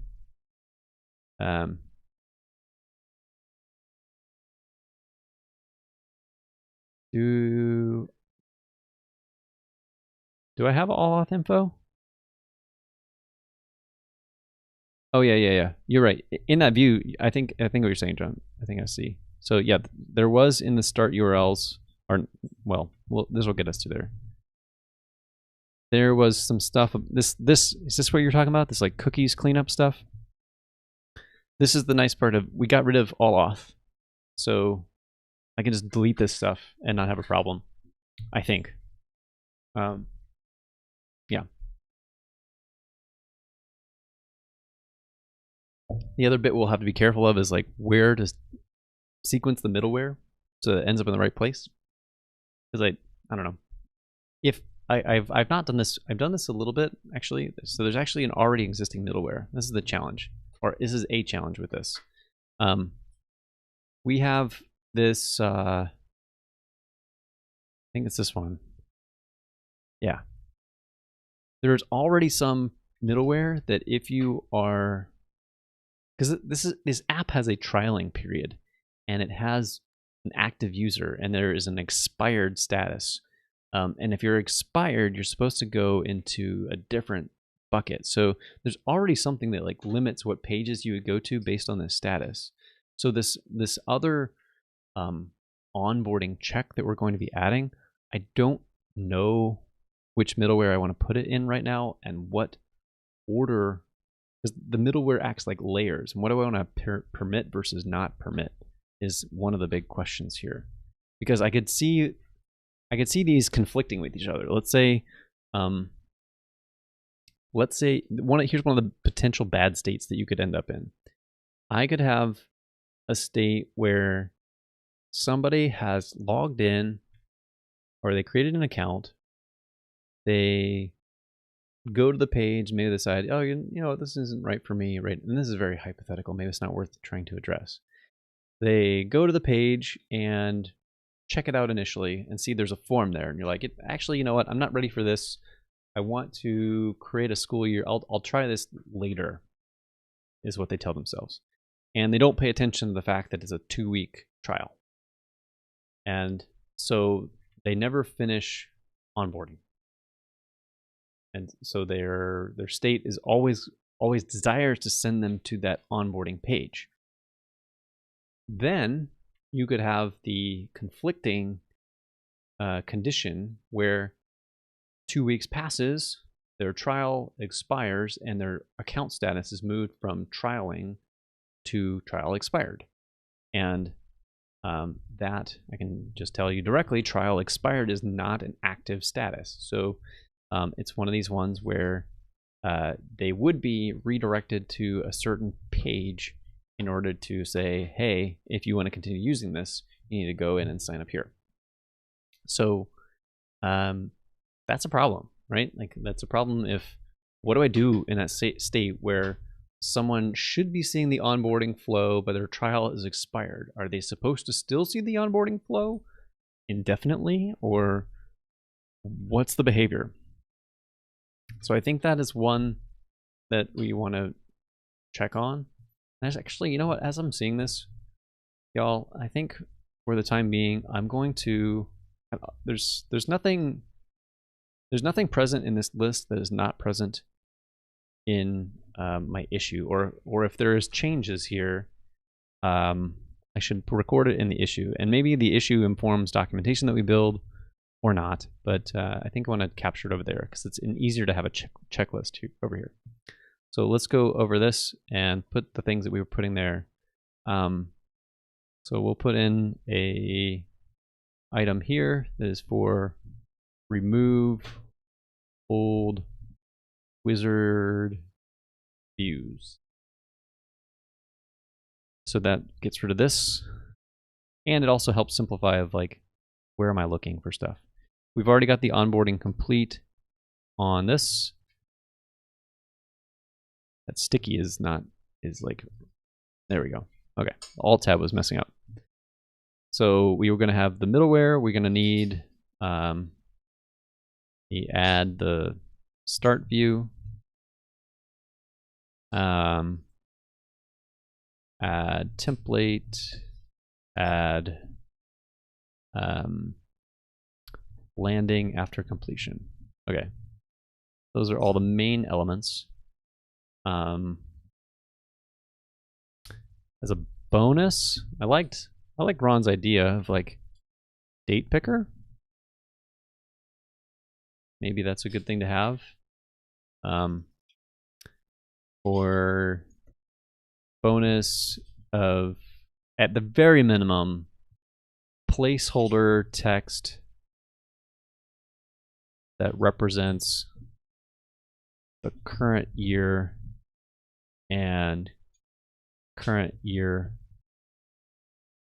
+1 for the start and end date.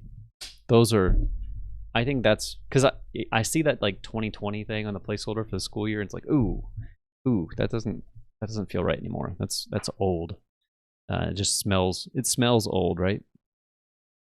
Okay, so here's our list. Let's take out this stuff.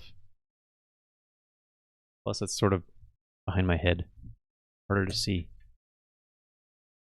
Okie doke.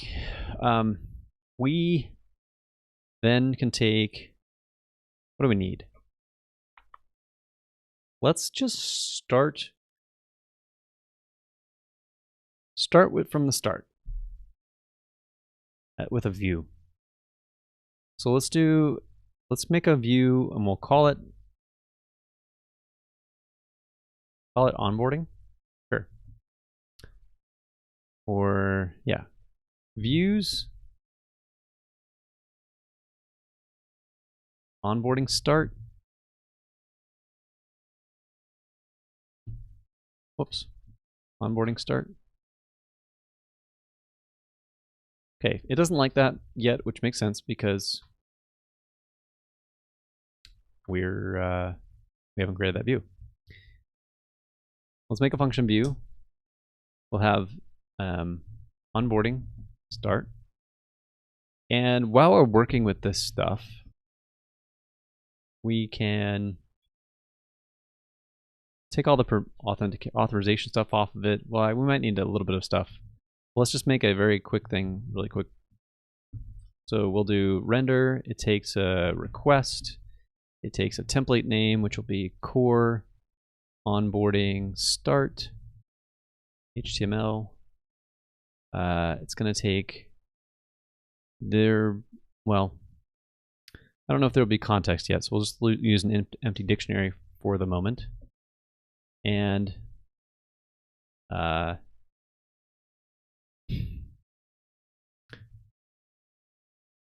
display the onboarding form that all new users must fill out.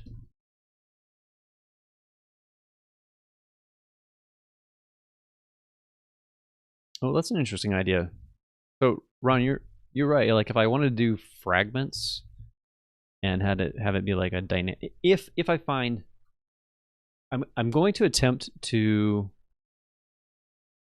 I'm going to attempt to make it all in one form. If I can, just put it in one big form, and it fits and it like doesn't look nasty, then I can avoid the extra stuff that would come from having multiple wizards. That would be my preference, because this thing that I strive for, and I think I say it. So this is my about page, although it's in HTML. We value simplicity, so I stated it from the beginning. So if I can show that like in every aspect of this app, I think that's a win. So we've got the onboarding start, and let's start it up and take a look at it. So we should be able to go over here. Whoops, not that one. And go to start to, and this should blow up.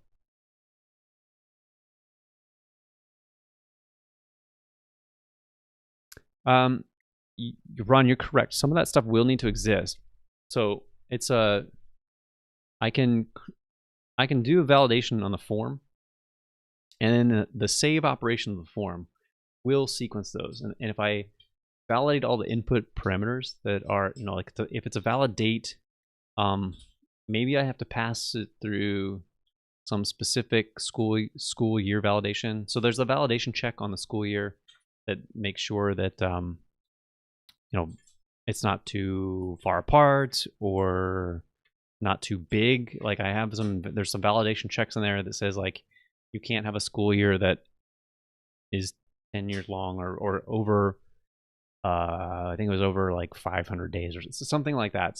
I have some bounding boxes on how big a school year could be because it affected the amount of processing time for certain of these calculations. So I still needed to do all that validation. So the form that I use for this onboarding form will have to take advantage of all that kind of model validation before committing as one big transaction to build all of those entities. But you're right. Like if I wanted to do it stepwise, I could like say create this and then do the next thing and then do the next thing. So I got to be careful of that, because if I don't do it right,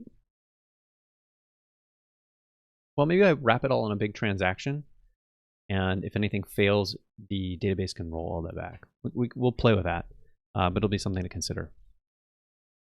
Okay, so we've got this, and I don't know how much we're actually going to get deep into the actual implementation tonight, because I've already been going for a couple hours, but we'll get the start of it. Good. So right out the gate, we get a good old Gandalf here saying you can't view this. It's because we didn't add the necessary authorization onto the view. So the view, the Django denied system that I'm using says that every view that you add must have some kind of authorization implemented. Otherwise, it redirects to a forbidden page. So this would be not the user's fault in this case, but it's where we're going to go. So raised a permission denied, and it rendered the what is that response code? 403. Can never keep that in my head.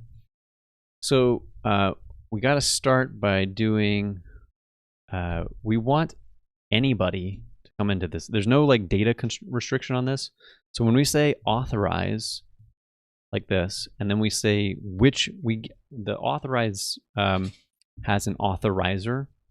That's the callable that goes into this authorize. So when we say any authorized, it's basically saying any authenticated person. So maybe it's not quite the best name, but that's what that will do. So now that this exists and we've reloaded, when we render this, coming over here, this is actually now we're going to get a template error, which is what we would expect. Template error is because we haven't made that template yet, which is totally expected.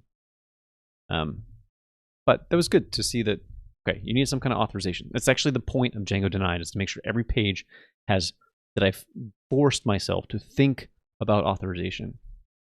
I do have a long-term vision for, I've got some interesting ideas around like multi-tenancy that could be really fun to implement.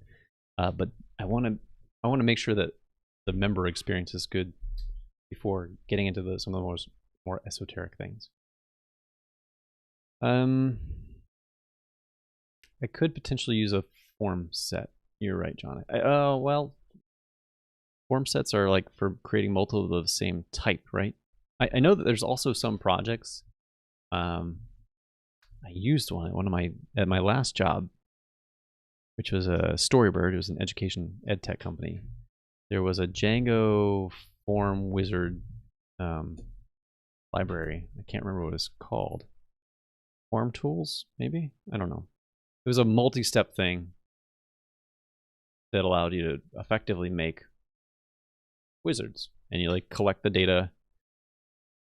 I think the idea was like the difference is like you'd collect the data, and then you would do.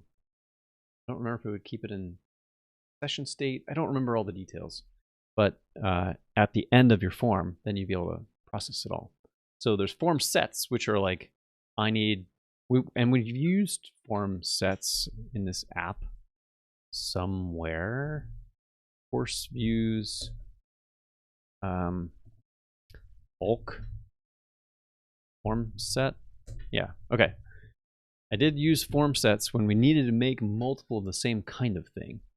In this case, there's it's a heterogeneous set of models that we need to make. So I don't think that a form set is going to be the right thing for this context.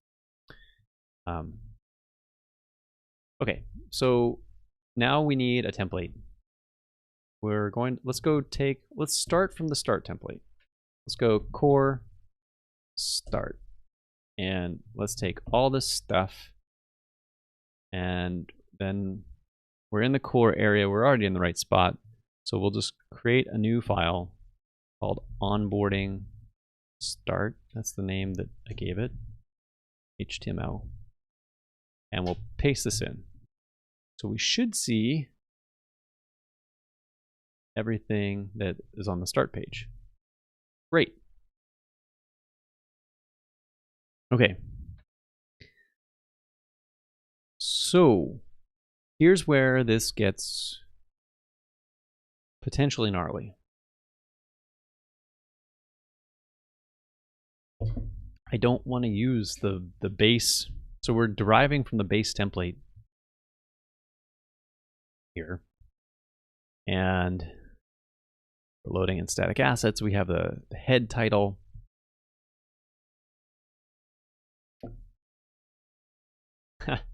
Problem is, like, I make the base template basically be exactly what I want to be, but we have this is a weird situation where I want to take over and not do the base stuff at this time.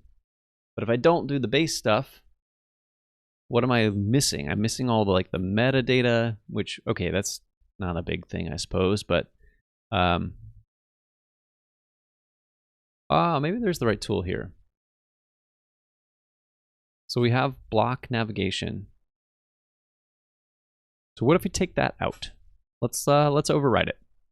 So let's do. That's encouraging that I already have something there. I don't remember why I made block navigation. Maybe there's something else that overrides it too. So we'll do like this and basically empty it out so that neither the nav or the subnav should be there. Okay.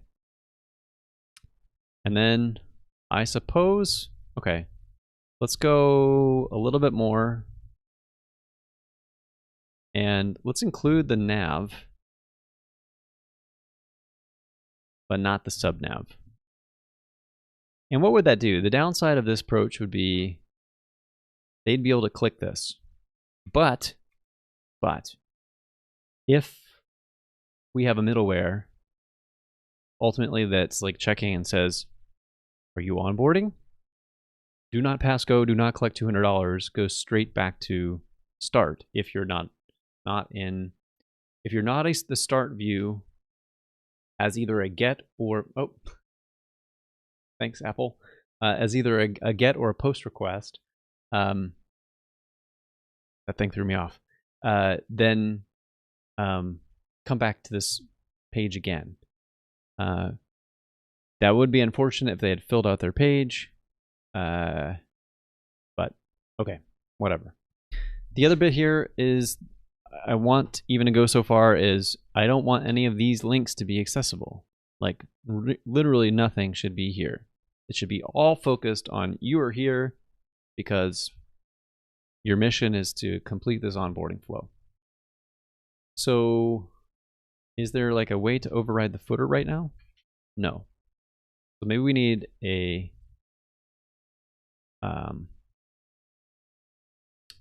block for footer. So let's do that. Block footer. And I'm gonna put it, I'm gonna leave the scripts in there. We'll do block and end block here. And we'll give a space. Okay, so still no change yet. Right. Still no change yet. So now let's take this block, come into our template, we'll go down and put in our version that's going to end the block with no content in it. like that.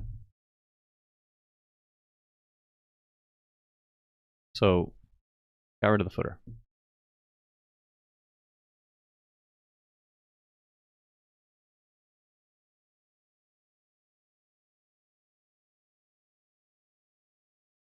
Oh, John, I see what you're saying. Yeah, my intent is not to, like, I don't want this to be that the user, the goal is to have the user have enough data to see the site being useful. Because at the moment where they're trying to use SchoolDesk, they probably don't have the whole plan for the school year. They're mostly coming to experiment and see if this is the right tool. So I don't want to make it so that this onboarding flow is like, hey, feed us all of your courses for the year, or feed us multiple. I don't think that's really my objective. I want them to say, like, here's the introduction to the pieces that you need, and now you kind of know terms, and you land on a populated school year page that has like, okay, I can see where I need to add another grade level. I can see where I need to add another course, because we had some of that stuff. Like, we can just take a peek right now. Turn to the app and come over here. So once you're here and you've got the banner telling you some actions to do, you can see there's the button to add the grade level. Here's your calendar. Here's where you add your courses. It doesn't really have the right place to understand all the students, and maybe that's a section. I don't know. I haven't thought about how to incorporate. Students don't really show up on this page well. I don't know if they need to, because there is this top level nav for students. So I guess my point is, like, I'm not trying to like solve the multiple problem on the onboarding. I just want the bare minimum that makes it useful.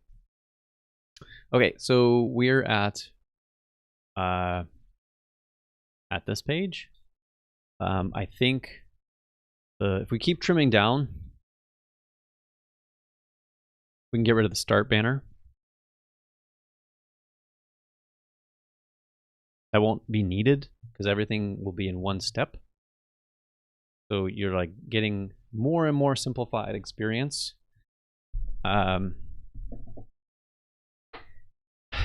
do want to have some amount of personality on this app right from the get-go. I think that there's some, like, this is a generic picture, but I think there's something about this kind of presentation that shows, like, you know, if I'm being realistic, most homeschool families that I know, the mom is the primary educator in that arrangement. I'm sure there are families out there that are, the mom is not, but still, while I'm thinking about it, and like the people that I know, this is not a bad representation to have as, like, a user could feel empathy towards this image of a mother and a child. So I think that is important to keep. So it's, how do I fit in both the descriptive stuff that's enough while retaining this? Now, maybe it doesn't have to be this big. Maybe we have this image become like a third of its current size. Drop this button, put the text underneath it, and then have the form on the side. That's there. Ron, you like the banner? I think with, I'm hoping my vision will flesh out that this will make more sense when I'm done. Because the banner, the reason the banner existed, I'll put it back for a minute. The banner existed so that you knew that this was your next step, and this is your next step, and this is your next step, and this is your next step. If I can explain all of that as a form that has, like, is maybe even interspersed with a bit of text, like if we look at, well, this is the onboarding was meant to be like force you along, and after you've completed each step, you don't need to do the next thing. So there's not really much informative text here, but there was some explanatory text on what a school year was, what a grade level was. So I'm kind of thinking, like, include the, whoops, let's go back to start 2. Include the image shrunken down, have the letter that kind of greets people Maybe I can do this right now. Let's get rid of, well, maybe not. I don't know if I want to get rid of it. Yeah. All right. I'll see if I can get this quickly to what I was thinking of. So let's delete inside tag. Oh.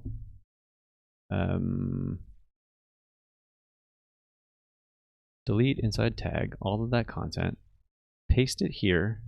So that moves it to, so I've now moved it to the left column underneath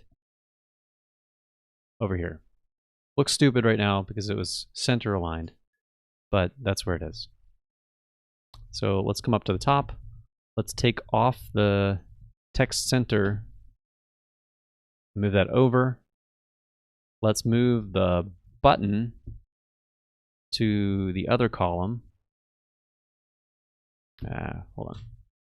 Messed up the...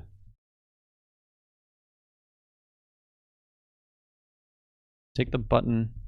We don't have the form content yet. I'm just wanting to start to position stuff where I would want it. The image is way too big, so we got to constrain the height.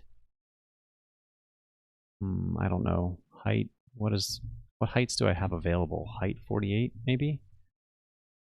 Ah, yuck. No. Not what I wanted.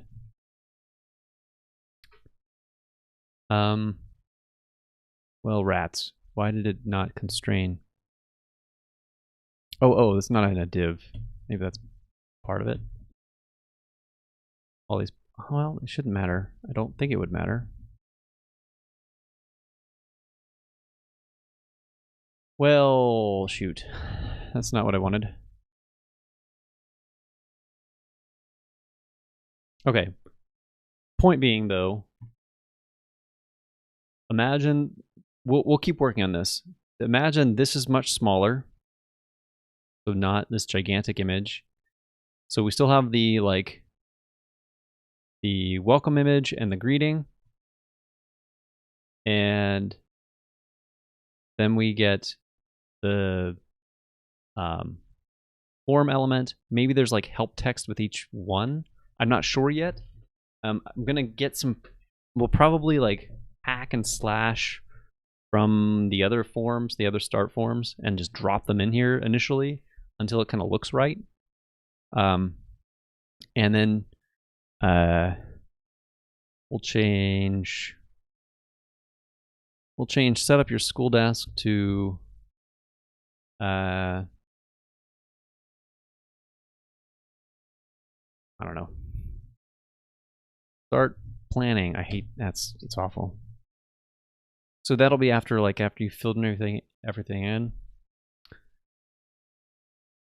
That doesn't feel like the right phrase, but it is the button that I'll say go on eventually. And most of my forms, like if I go in and to add a course, or that you can see the convention I have on these is to put the button like over, well, wrong, that side, this side. Stupid cameras, like I can't tell which way is which. So, and it's in the opposite corner right now. So we'll move the button from like over here to over here. Eventually, there'll be like clear descriptors of all the things we want to do. There'll be clear kind of help text. This will be smaller. This will be like a good welcome message. And then no, that'll be the whole experience. If I can, ideally, I fit this all in a single page. Because I want this to feel quick, of like, you came in, you're not overwhelmed by a ton of stuff. You're just like, oh, I get it. I know I understand in a school year. I need course. I got my kid. I can see what I'm gonna do here. That seems right. I really want to. I do want to get. Let's do a little tiny bit more. So I'm gonna go like 5 more minutes or so, and just see if I can get a little bit of stuff.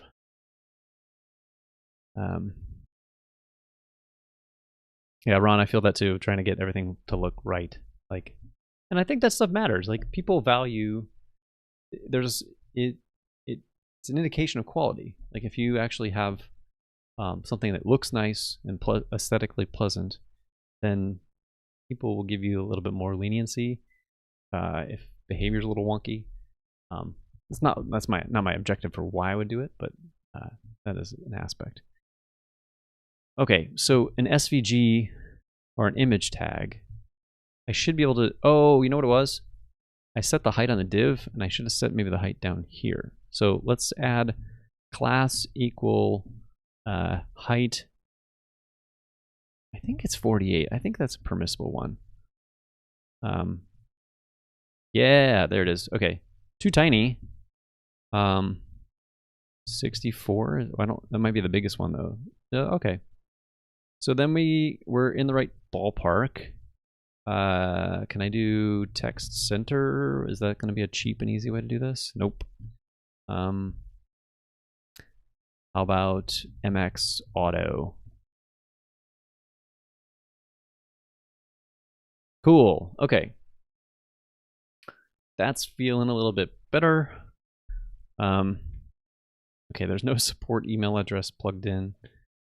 What is that? Where's that coming from? Oh, okay. There was a bit of context that I was doing on the start view. There we go. Oh, let's come up to here and go ahead and put in some context.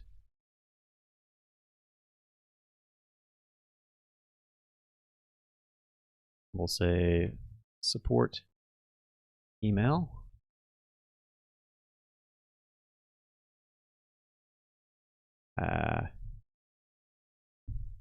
Context. Okay. I don't know where that went. There we go. So, yeah, that's a start. And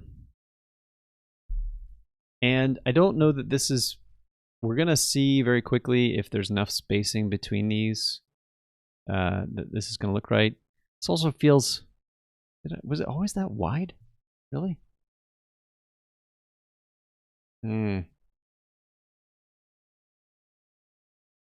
Looks pretty wide. Yeah, that's pretty wide. Huh. What if I did... Ah, phooey.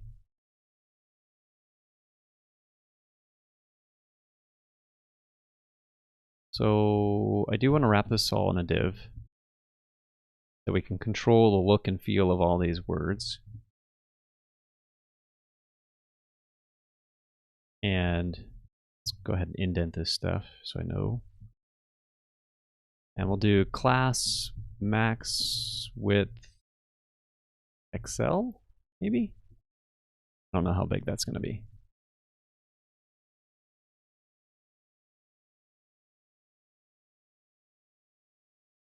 Okay. That starts to look a little bit more like a form letter or a form. And then if we do that, then we should be able to do MX auto on that stuff too, which kind of, all right, it's feeling like cozier. And it also has the benefit of using a little bit more of the screen real estate. Now, granted, I'm on a larger monitor here, so we might actually want to experiment. Like, what happens? I have not designed this stuff for mobile in mind, so I'm not going to like aggressively try to do mobile stuff. Yeah, this is just like not designed for mobile at all. But oh, come on. I thought that I had some ability to quickly control the mobile aspects. I was looking, oh, there it is, it's up at the top. I wanted like more of a tablet size. How would it look on a tablet? Are any of these a tablet? An iPad OS? Okay. Yeah, it looks decent. So somebody was signing in on their iPad. this is the experience they'd get. That's not bad. And then they're going to have the form here, which isn't there yet, but okay. I'm down with that.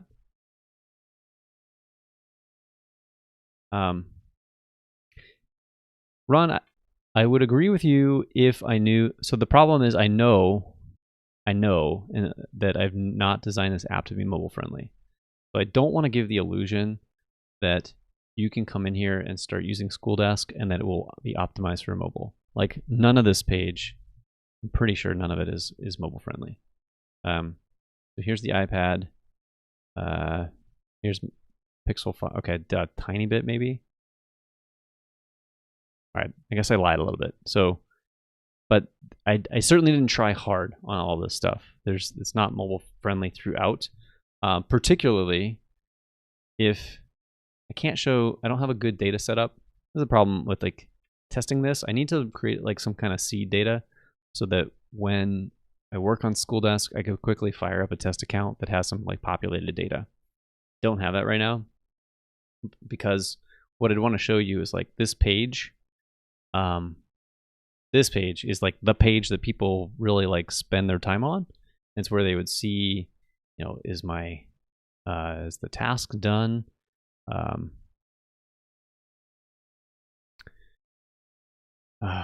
Goodness. 10, 1, I don't know.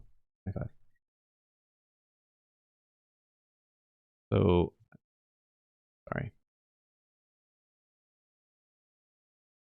So, well, I just got rid of the task. That's actually not what I wanted. Anyway, if this was all populated and you saw like a full fleshed out thing, this is absolutely not mobile friendly. It gets crunched in. It's just too much data, especially when I've seen like the full version. There ends up being a lot of stuff on here. That's a very information dense display that just is not conducive to that. And I've viewed it as like the educators that I'm targeting are like at home, right? And they're have a desktop accessible. So that's been my philosophy. Maybe there's someday where I can figure out some way to make all of this mobile friendly and really work back into it, but it's been super low priority because that's just, speaking to my spouse, I don't think she desires to look at it on the phone. Do you want to look at your stuff on the phone? No, she says. Okay, so that's customer number one, and got to keep customer number one happy. So I'm not gonna focus too much on that. But still, targeting for like an iPad size format, I think it is very reasonable. So that we can kind of set like a minimum bounds of does it look reasonable on certain sizes. Okay, so I think I'm gonna stop there. If you actually do me a favor before I sign off too much, give me a thumbs up or like on this or subscribe. That'd be much appreciated. Where we're gonna go next time, which I think would be next week. Yeah, I don't think I have anything going on next week at this time. Is we will pull in all of the form bits from the different start pages that were present, and we will start adding those into one mega form. And once we have that, we'll be able to stare at that and be like, well, does this look right? Does it needs to be how does it need to be displayed so that this page, I don't want it to be overwhelming. I want it to be communicate well, and I want it to do everything that it needs to do from that list of stuff. So we've not completed any of these items. None of these are done. And so there's a lot left to go here, but I think you can kind of see directionally where we're headed to. So that's the plan. Maybe we can focus on test data tools. Actually, let me go ahead and write that up. That would be a good issue to have. Make a Django command to create a fake account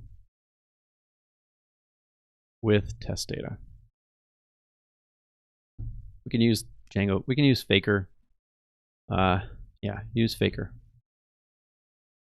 And totally have a few weird named courses and stuff that will be useful because there's like a bunch of like edge cases and stuff that come out of this, and I don't want to have to like populate that all. I've had to do that in the past where I've like literally spent 10 or 15 minutes like creating something that is representative of an account. It always feels kind of crummy. And the reason I can't use a test account that's like forever applicable is that the school year shifts and stuff. So every once in a while, I would create a test account, and then it would just go beyond that date range, and then I'd have to make new data. It's just a mess. So if we had this, that would be a pretty cool, handy thing to do. Okay, that's where I'm going to end it. Thank you all for joining in. Thanks for the conversation. It was fun, and I will see you all next week. Take care.